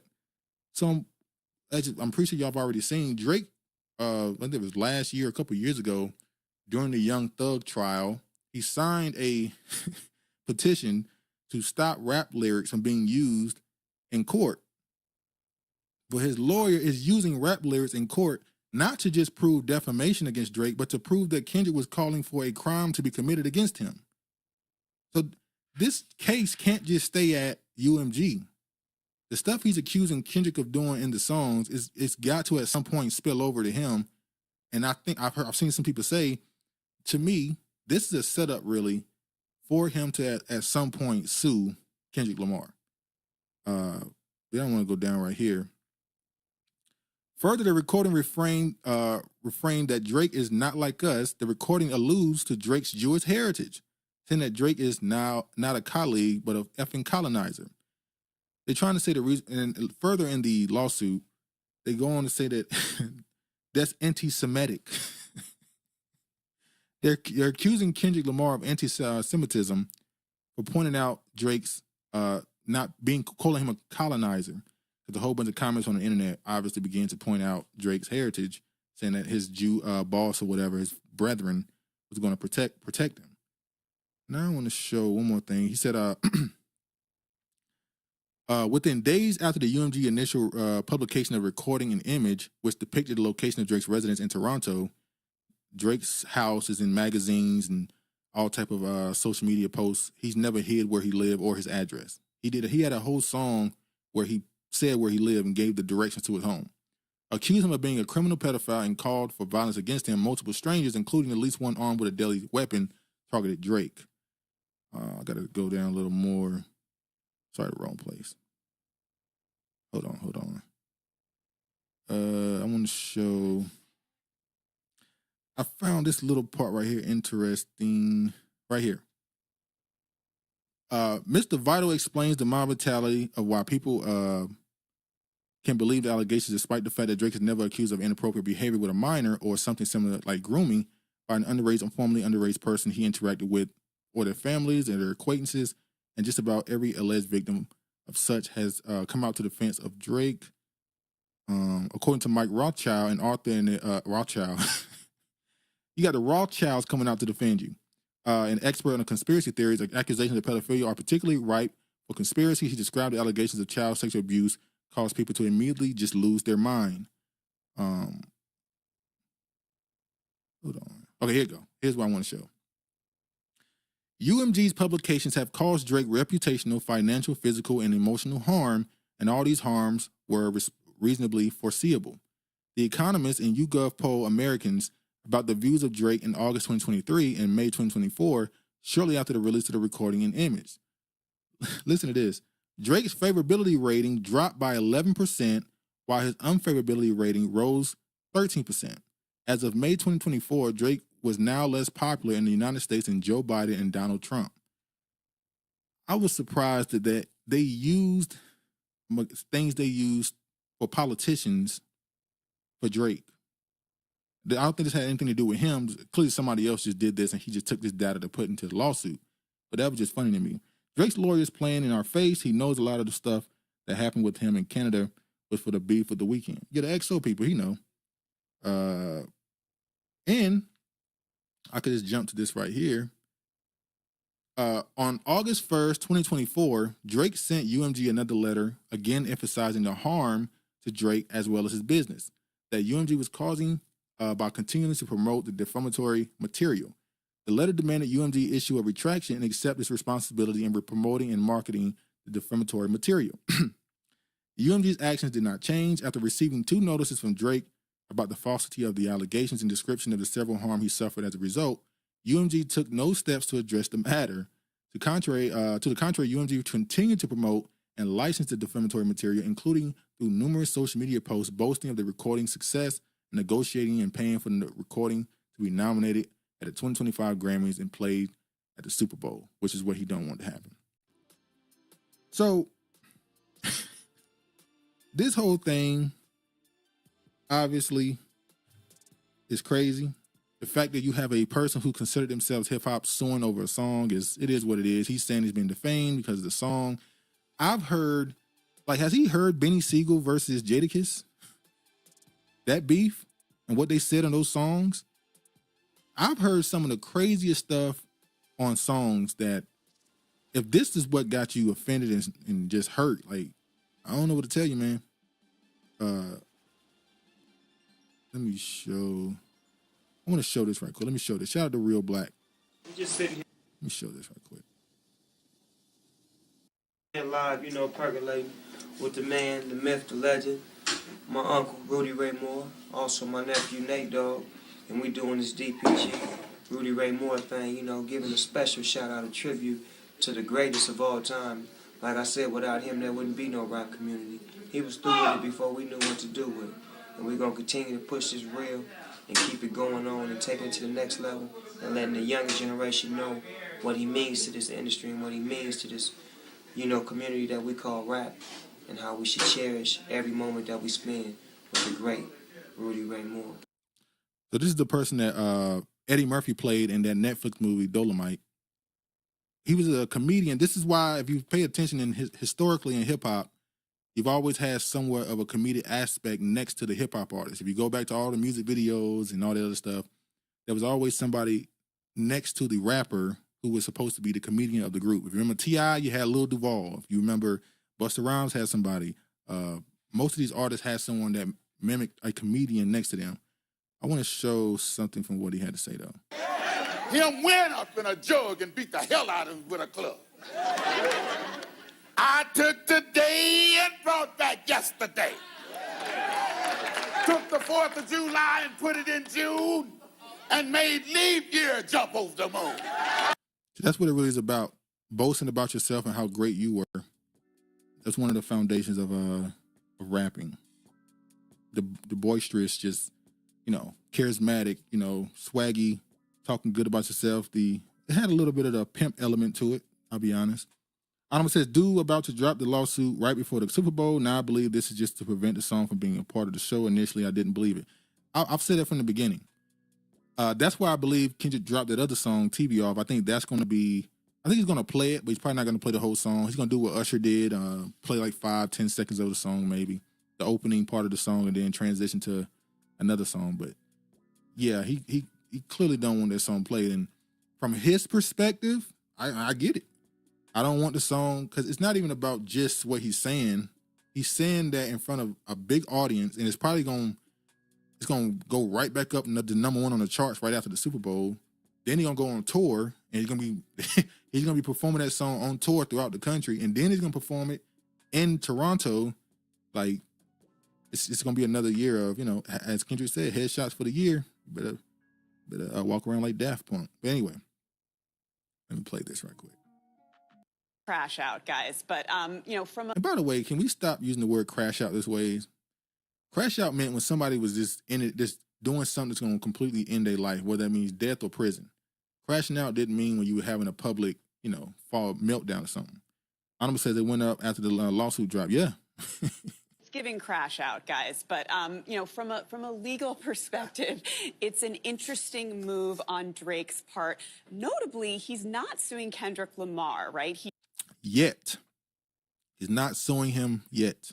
He's suing Universal, which reps both of these artists. So why would he do that? Yeah, so it's interesting. It seems like a failed attempt sort of not to look petty, not to look like he's suing the artist that just, annihilated him in this rap battle. Let's just call it for what it is. That song is a banger, right? The CBS Morning News is talking about a hip-hop battle. This is crazy.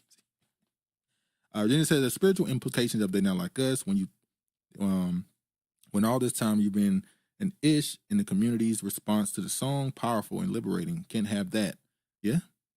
I love how everybody's using crash. Stop complaining. Nah, they're using it incorrectly. It's like people in New York saying something about sexy drill. There's no such thing as sexy drill. Drill music was dudes who was using a song to go shoot people. That's what drill music is called. They were telling you on the song, hey, we're going to kill you. And then they would ride to that song to go kill people. Calling it drill or saying you crashing out for public meltdown is just crazy. But so, the idea is that Universal. Carolyn, I didn't know you were a rap fan. I am. Oh my God, I'm a Lamar stan. I'm a Kendrick Lamar stan. But and I will be honest, we're in an era now where most of these people are under the age of 45, 40. So they grew up with hip hop being one of the more popular genres on the planet. So hip hop is a part of their childhood, even if it wasn't the main thing they listened to. So you can't even look at people of other races now and think they're being, think it's BS when they say they listen to hip hop. So most of them, they grew up with it. Look, legally speaking. I said, what? Sexy drill. This new to me. What's that guy named Cobain? Cash Cobain from New York. He's the one who, quote unquote, invented sexy drill, where he took the beats they do over in the UK, who's copying in Chicago, and he'd make it sexy. He sing about women on the song. And it's like, it's not drill then. It's not drill music. It's just trap music then. You know, the idea is that Universal has been representing Drake for many, many years, that they know these allegations are false. They wouldn't be repping him otherwise. And the fact that they push this distribution so much, the song has been streamed on Spotify over 1 billion times. They've really been backing Kendrick Lamar on this one. Look, it's unique in this industry. I think it's sort of poetic justice, the song Not Like Us. I mean, a lot of people in the community are saying, you know, this is not how you deal with hip hop rap battle beef. You go in the studio, you lay down some tracks. This is not what Lord, this white woman, this is crazy. Drake is doing. On legal grounds, I think he's on pretty shaky legal grounds. There's this concept of sort of informed consent. It's you know, when you get into rap battles, you would expect that there's going to be some, you know, back and forth. And there is also First Amendment free speech rights implicated here. So yeah, the whites are sending crashing out and they don't think he got a chance. Mystery Man said, sooner or later, white people will say they created hip hop. It's the one genre they haven't been able to absorb. Like rock and roll, black people just got, unfortunately for our people, historically, we've been creative. As we said here for the last couple of years, I feel like black people's creative has failed a little bit, but for the most part, we've been creative throughout history, and we tend to pick up and drop something quickly. We don't tend to hold on to things too long. There's only like 2 genres you could say we actually held on to, and that's R&B and hip hop. Everything else, we pick it up and we do it for about a decade or 2, and then we kind of move on to something else, which is what they're trying to do now with black Americans, trying to make black Americans accept a global sound. It started with the UK drill situation, then you got Afrobeat and Amapiano and reggae. They started with reggae back in the 90s, honestly. That's really when they started, but reggae kind of came from R&B, so it's a little different. Mr. says she wants some black D. Arnold said her small eyes crossing over kept me from not hearing the whole thing. Little pea eyes. No, ain't some pretty bulging eyes. Virginia says she's talking like she's around the way girl in the know. I ain't want to say nothing. I see Mystery Man made the comment about that. I ain't want to say it. I want to assume that her and her husband are both Caucasians, and they just so happen to have grown up with hip hop being an influential thing in their life. Arnold says Latinx claiming hip hop is white people saying they created Wake Up. Yeah. All right. Also, I'm not going to go through. I want to show something else he did that kind of rubbed people the wrong way. As an example, a reference in his lawsuit, he used content creators and he's proven that these content creators had this thumbnail with my house and the pedophile red dots on it, which kind of pushes this idea of me being guilty of something. And he's saying the YouTubers used it, and the label was paying these YouTubers to react to the video, and they whitelisted the songs, which incentivized them to react to the songs even more, even though it was a rap beef going on. People were waiting by these content creators who react to hip hop like this were waiting by their computers. They were waiting by their setups to record because everybody was waiting for either one of y'all to drop. I mean, think about it. Between Drake's first drop of Push-Ups and Euphoria, it was like 17 days. So people were waiting and talking about it consistently for 17 days before he even dropped. There was the labels didn't have to tell them to watch anything. They were already going to do it. But you see here, RDC reacted to it. They got 4 million, I'm sorry. Kasha Knott got 9 million. And people are pointing out, in this lawsuit for reference, he only used black content creators. He didn't use the white content creators, even though he's on live stream with Aiden Ross and all these other people. What's the other guy's name? I forgot the other guy's name. They reacted to the song as well, but you only used the black people as reference to prove your point. That was kind of, questionable. Honorable said, Regina Pew research say 90% of identifies white race. They're playing in our face with the minority BS that they adopted in the 70s. Yeah, I played that video of them admitting that they got their entire game plan from black Americans. They switched their whole game plan and copied black Americans. But anyway, Drake. A lot of fallout from this. If he wins, hip hop is forever changed, and the idea of rap battles and freedom of expression on your song is over. It's gonna be completely censored. If he loses, I think either way, win or lose, his career is forever tarnished. The people who love his old music will still listen to it, but in the future, his newer music just gonna, kind of come and go. The fact that if he's still in a label deal with UMG after this lawsuit, win or lose, doesn't bode well for his career. And it's kind of is what it is. Honorable says he only used blacks to get that anti-Semitic claim off. When Aiden Ross is Jewish. So yeah, that's a good point. He didn't use Aiden Ross because he's Jewish, and it would kind of diffuse the whole. Well, even though he was a supporter of Drake, so I guess he was focused on people that were saying that Drake lost the battle to prove a point. Anyway, hip hop may forever change. I want to show. Let me know what y'all think about this, because in the last year, country music, as y'all know, last year kind of rose up the charts a lot. A lot of the #1 song in the country by Shabuzi. If I'm not mistaken, country music last year was the most popular genre. If I'm not mistaken, it says black men will continue to let him rob them of their God-given talent. We'll see.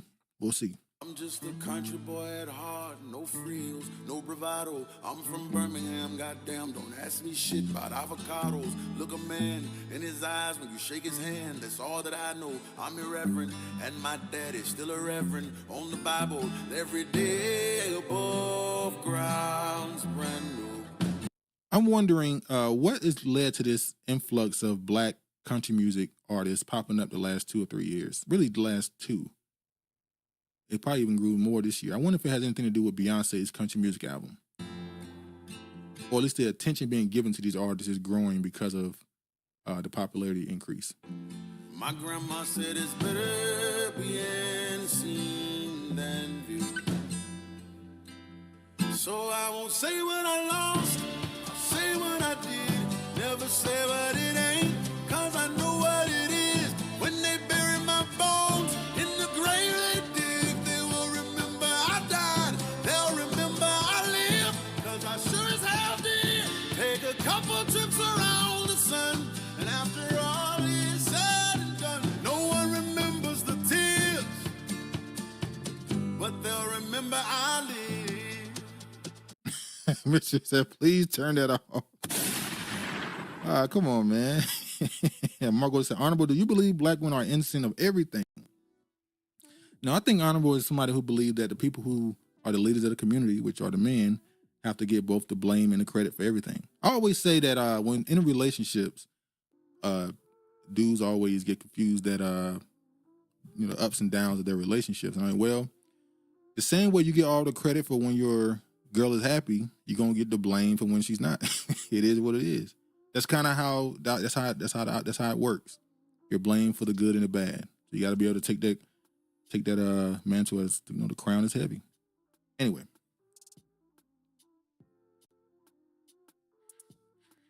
we're gonna run through this last fire topic with Newsom. So they've been listening to country music. We got a lot of closeted country music fans around the black community. I think it's they work music. Oh yeah, my cousin. If I showed y'all my cousin and what he how he speaks, how he carries himself, the music he typically listens to, you wouldn't even think he's a country music a person who listens to country music. And I'm talking about country, not that type of music. They got a little bit of a bop to it. They got a little bit of a soulful, a black country music. Or I'm talking about like the country music. So, yeah, get on co-honorable. It's 2025. That black man ain't shit trope is dead. Then he said, yep, if you're going to be the so-called leader, you get the blame, just like the CA with Karen and Gavin is trying to avoid taking accountability. Thank you for that segue, Regina. Regina, that was thank you very much.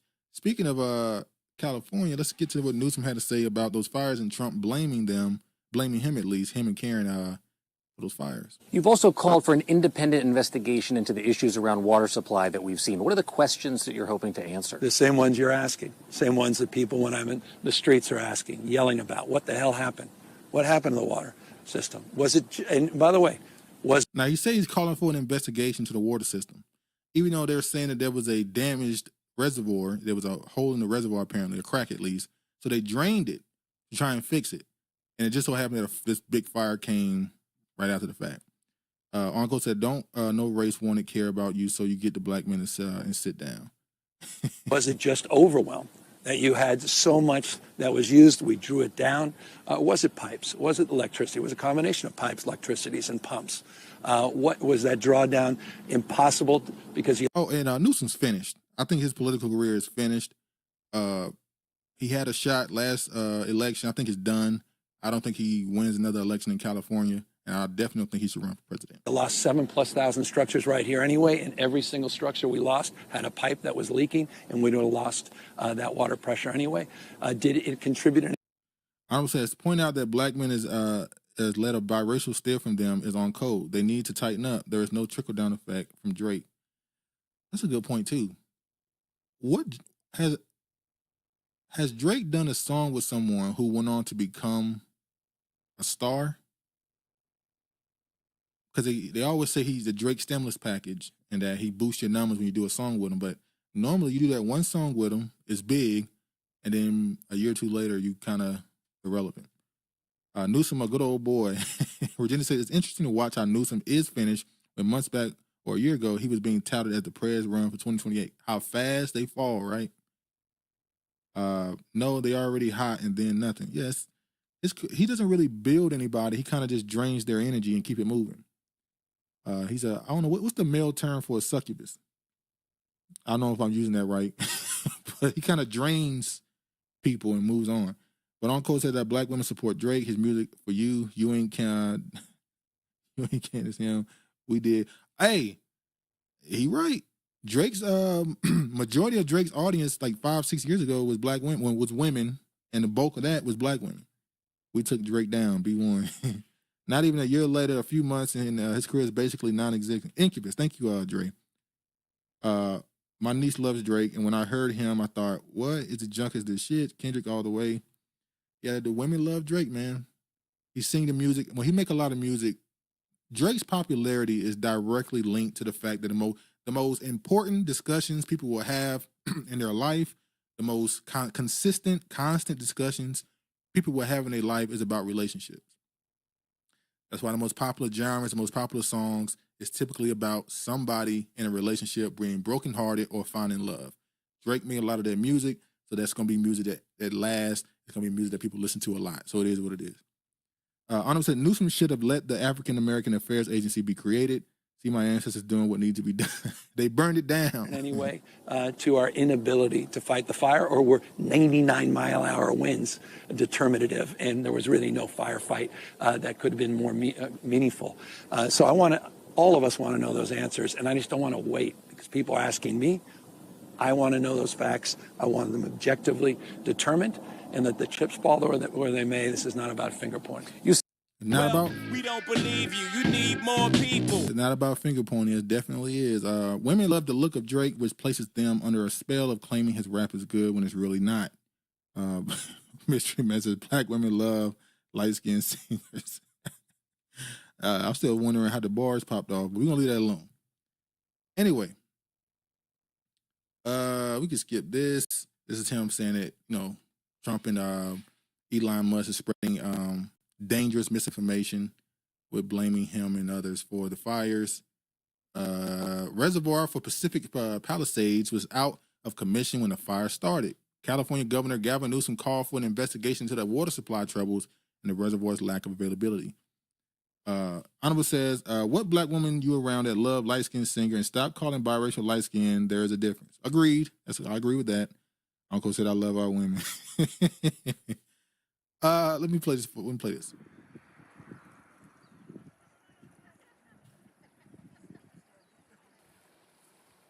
you guys are you all from?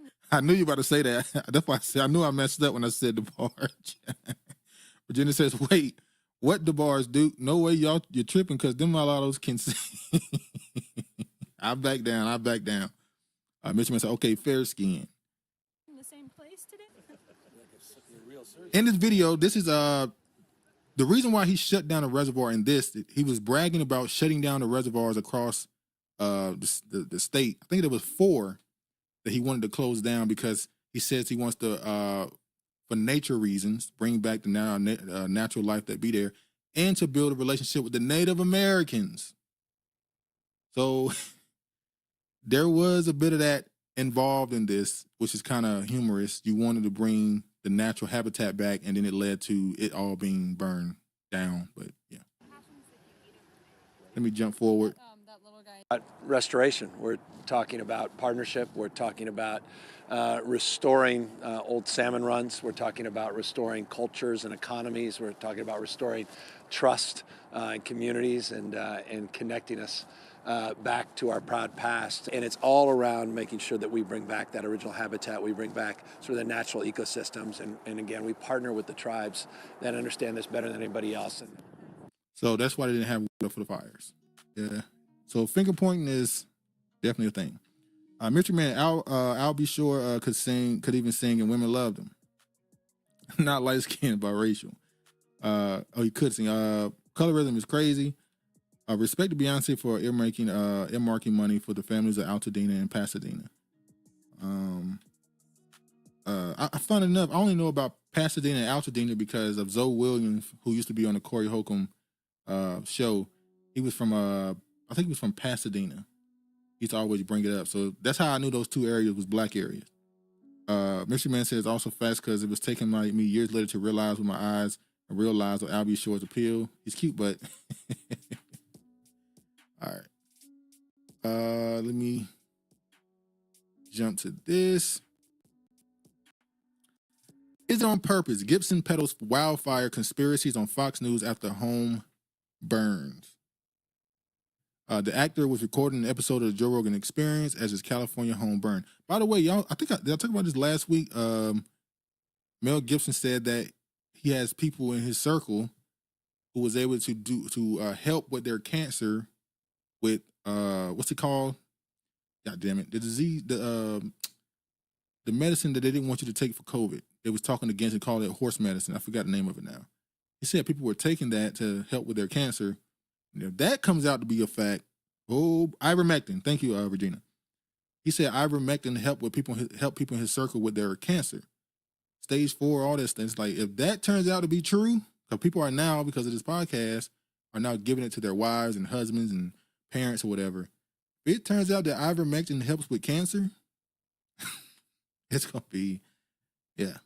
Honorable says, child, they need to learn how to filter that salt water so it can be used for those fires. It's the only thing they need to be investing in.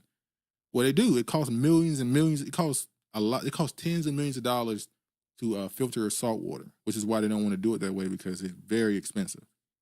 On-coal fires are definitely set on purpose. Mel Gibson's home in California is still smoldering, and he wasted no time in figuring out who to blame. The actor stopped by the Ingram angle on Friday night to cautiously float the idea that the deadly destructive wildfires throughout Los Angeles were set intentionally and allowed to burn. California has a lot of problems that sort of baffle the mind as far as why they do things, he told Fox News host. And then in the events like this, you sort of think, well, is it on purpose? It's an insane thing to think, but one begins to ponder whether or not there's a purpose in mind. I don't say, do it cost less than housing? Probably equal, maybe. Maybe a little more for the water, obviously. Gibson questioned whether leaders wanted to empty out the state, comparing the fires to California to old cattle barons clearing people off the land. It reminds me of that show Yellowstone in 1883 and 1923 that I've been watching, how that battle over land just lasts generations. And he's saying that the people in power in California, they want to push people out. Well, the last couple of years, we know that California, a lot of people from California, it's in the top 5 states that people are moving away from.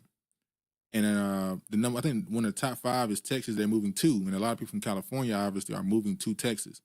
So he's saying it's part of a grand plan to empty out the state. Maybe. A company owns the water. Yeah, we talked about it last week. It's a husband and a wife. The people that make the pistachios, I think they're called Wonder Company or something. They own like 75% of the water in the state. I can make all kinds of horrible theories up in my head, conspiracy theories and everything else, but it just seems a little convenient, Gibson said, going on to ask if people were commissioned to start fires. Precinct Stewart and Linda. Move to this. Now, this is an old article from 2022. And in the headline posed the question,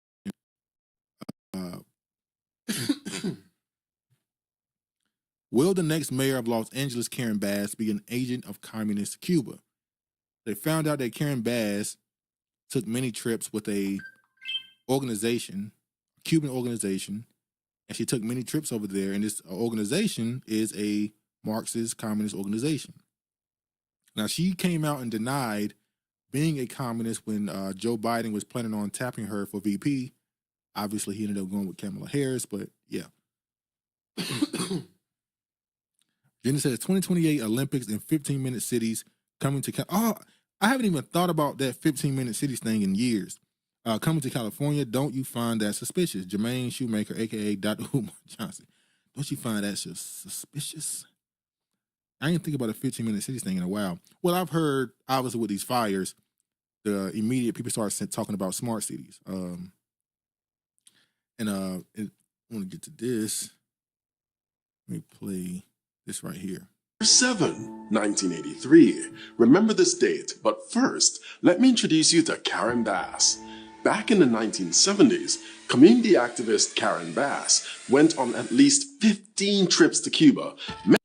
Richmond said the rent now has tripled in California. Yeah, I've seen that they said during these fires, some of these landlords are going up 200%, 300%, 400% on the rent. Because, you know, there's people displaced. You have people with Airbnbs that let Airbnb allow people to stay in some of their homes for free. But people who are landlords are taking advantage of the opportunity, and they know people need somewhere to go. They're jacking the rent up. I said that's some heartless shit, bro. Rich Potato, are we going to talk about the Resnicks? I'm sorry, hold on. I don't know what that is, I'm be honest. Did I miss something?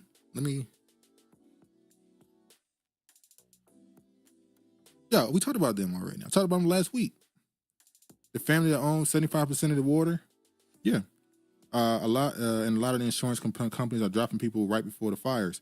Yeah, I showed last week that Vince Staples talked about it on the Joe Budden podcast last year. He predicted it. He said a lot of people are buying these homes, and the insurance company is not letting you in. You have to be grandfathered in to get the insurance. But unfortunately, who's the main demographic that don't own land or don't own properties?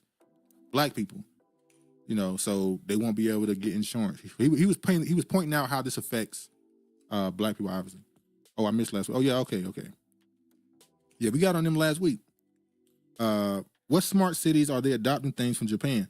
Well, yeah, pretty much what Virginia brought up, the 15-minute cities where everything's going to be electronic, no gas vehicles, everything's going to be electric, powered, and all the other stuff. Yeah, what you think about those futuristic cities and everything being technologically advanced? Yeah, that's the smart cities. Let me get back to this now. Many with a group known as the Venceremos Brigade, a Marxist group started by the Castro regime to subvert American interests, weaken democracies, and spread communism around the world. Founded in 1969, the Venceremos Brigade organized trips to Cuba every year for half a century. They attracted the most radicalized and delusional segments of the American left, including overtly Maoist and pro-Soviet communist groups. In fact, a Los Angeles police investigator who infiltrated the group testified to Congress saying that to be a member of the brigade, you had to be confirmed as a Marxist-Leninist. So he's saying that she took these trips with his organization, and based off this, what he's saying is she is definitely a Marxist or communist. Marx was a Freemason, yeah. He was most of those people back then in those early century beliefs. A lot of them were also Satanists. Honestly, be honest with you, they were very deep into the occult beliefs. Is he AI? That's a good question, but he's not AI. He got a channel on YouTube. Virginia says, when you look deeper, these same behavior patterns show up with these folks. Yeah. Let me, oh, I got to play this one too.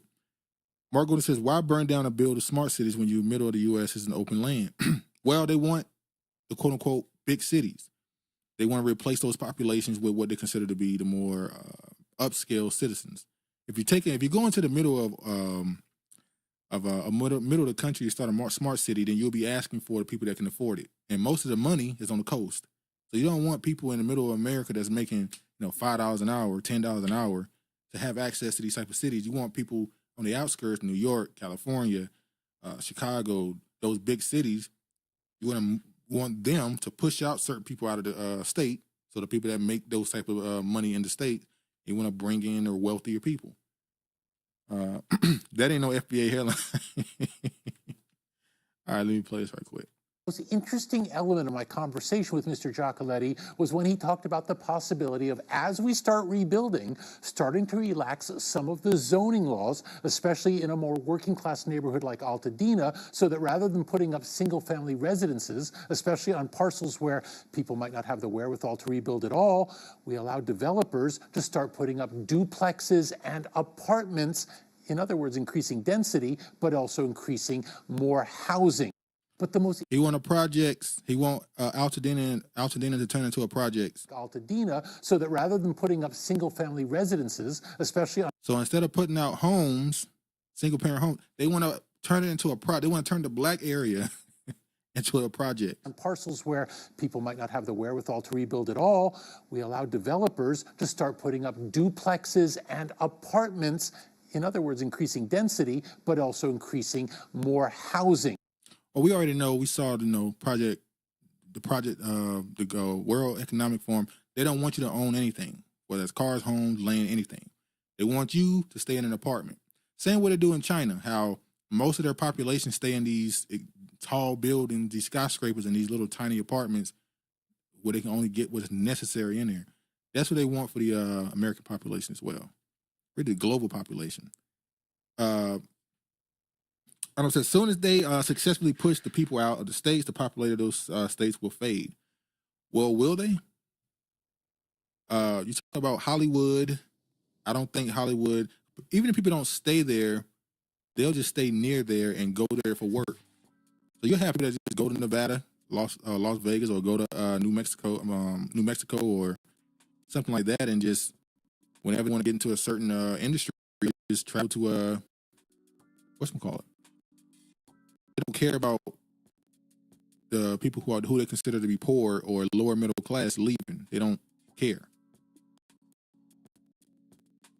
Because if we put the stuff here, unfortunately, if you put higher quality living here, are going to move here. It's the same thing we talk about why black people who gain a certain level of financial security, one of the first things they do, unfortunately, is leave the area they grew up in and move to the out of town. Because it's safer, got better quality life, school system, and all the other stuff. So if we give you that, the people that can afford it will always move there. And this was in 2021, based off what that dude said just now with the fires. You see in 2021, Governor Newsom abolishes most single-family zoning in California. SB 9 allows up to 4 units to be units on mainly single-family lots. So if you're talking about what whatchamacallit said about this being a plan, I mean, in 2021, they were setting up for more buildings to be built. Virginia says you will own nothing and you will be happy. Klaus Schwab, World Economic Forum. Exactly. That Project 30 looking more likely. 2028 is going to be interesting too. Speaking of Klaus Schwab, funny I had this video. Virginia, you be giving me a lot of segues. Every time you do that, it leads right where I'm going. Speaking of that, let me show this. The 20th Governance Summit. You will use the app like Uber, but not anymore to call some driver, but automatically guided car, a self-driven car, will come to your hotel or wherever you are and will bring you to the airport.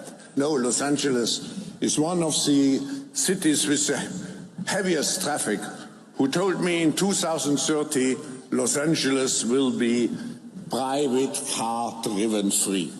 And this will allow to transform highways into parks and other public spheres. So you see right there, Honorable, that's what a smart city is. What he just said. Cars driven, automated driven cars, no privately owned cars, highways turned into parks and all this other stuff. That's what he's calling for. And it says we're in sync to the dude. Hit it. Marco, this is leading to the mark of the beast. We'll see.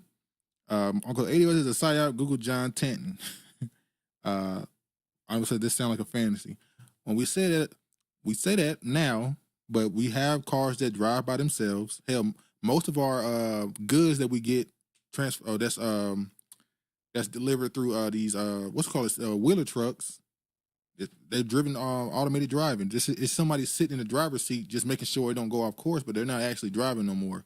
At least there's tests done by people like Elon Musk and people like that. So it's not too much of a fantasy anymore, at least. Got one more thing I want to show. What is this? I'm going to show this. Oh, speaking of the fire, I want to show this too. Mr. said, better be aware of the racist robots.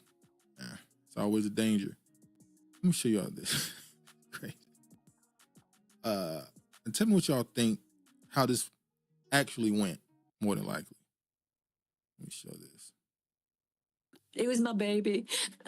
And he died needlessly. His mum Shelley revealing the litany of letdowns as the Palisades fire approached. Guess what didn't work? 911. All the phone lines were down. Rory, who was born blind with cerebral palsy, lived in a self-contained cottage on the property. Embers were raining down. Shelley's hoses ran dry. He said, Mom, leave me. And no, Mom can leave the kid. And I've got a broken arm. I couldn't lift him. I couldn't move him. When the fire department brought me back, his cottage was burnt to the ground. Now, speaking about, quick thing on the other thing a while ago, and I said they're trying to push the local population out to bring in other people. This is what they want to bring in. This is I would assume, British woman who lives in the Palisades. This is who they want to replace the local population. Okay, you can't afford it? All right, we'll get these foreigners to come in that can afford it. But yeah, Honorable Zion says, she killed that boy. I demand an investigation. I've seen this movie before. Yeah, so she's saying that her son, who has cerebral palsy and was blind, she couldn't save him. He told her, leave, and she left. So people are coming to the conclusion that they think she's lying.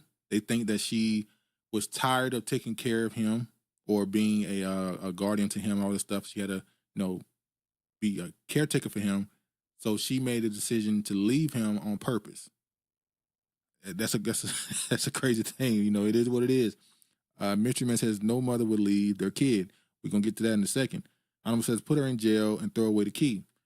So with everybody making those allegations against her like y'all are doing, saying basically she left on free will. He didn't tell her to leave. She just left. Somebody posted this story right here. The contrast is unbelievable. So this person posted this. They said, Anthony Mitchell, 67, a great-grandfather of 10, died in his home. He stayed behind with his son, Justin, who has cerebral palsy and could not evacuate. He probably could have gotten himself out, but he wasn't going to leave my brother, his other son said. So this man died with his son. She left. I'm not saying right or wrong, but yeah, difference. Mark Gordon says, shouldn't she be traumatized to talk about it?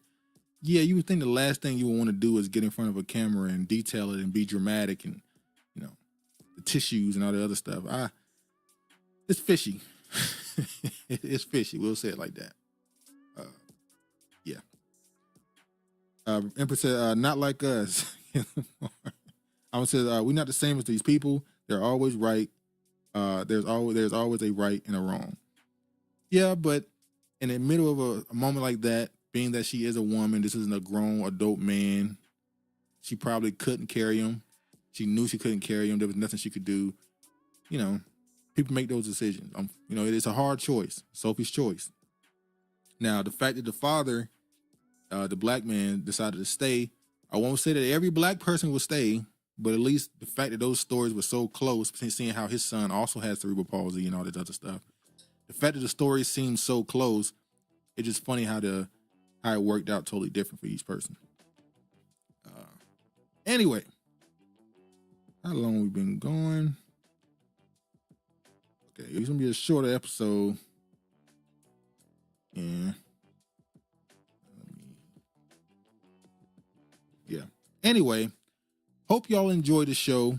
Been here for about 2 hours now. That's all I got for today. I'm gonna say hell no. Hopefully y'all enjoyed the show. Be sure to like the video on the way out. Be sure to subscribe if you're not. Share it if you can. Y'all be sure to have a nice, stress-free week as possible. Honestly, I got to see the beginning. Yeah, I ain't gonna lie. I turned off what's it called? The DVR option. So yeah, y'all got to go. You got to go back and watch it.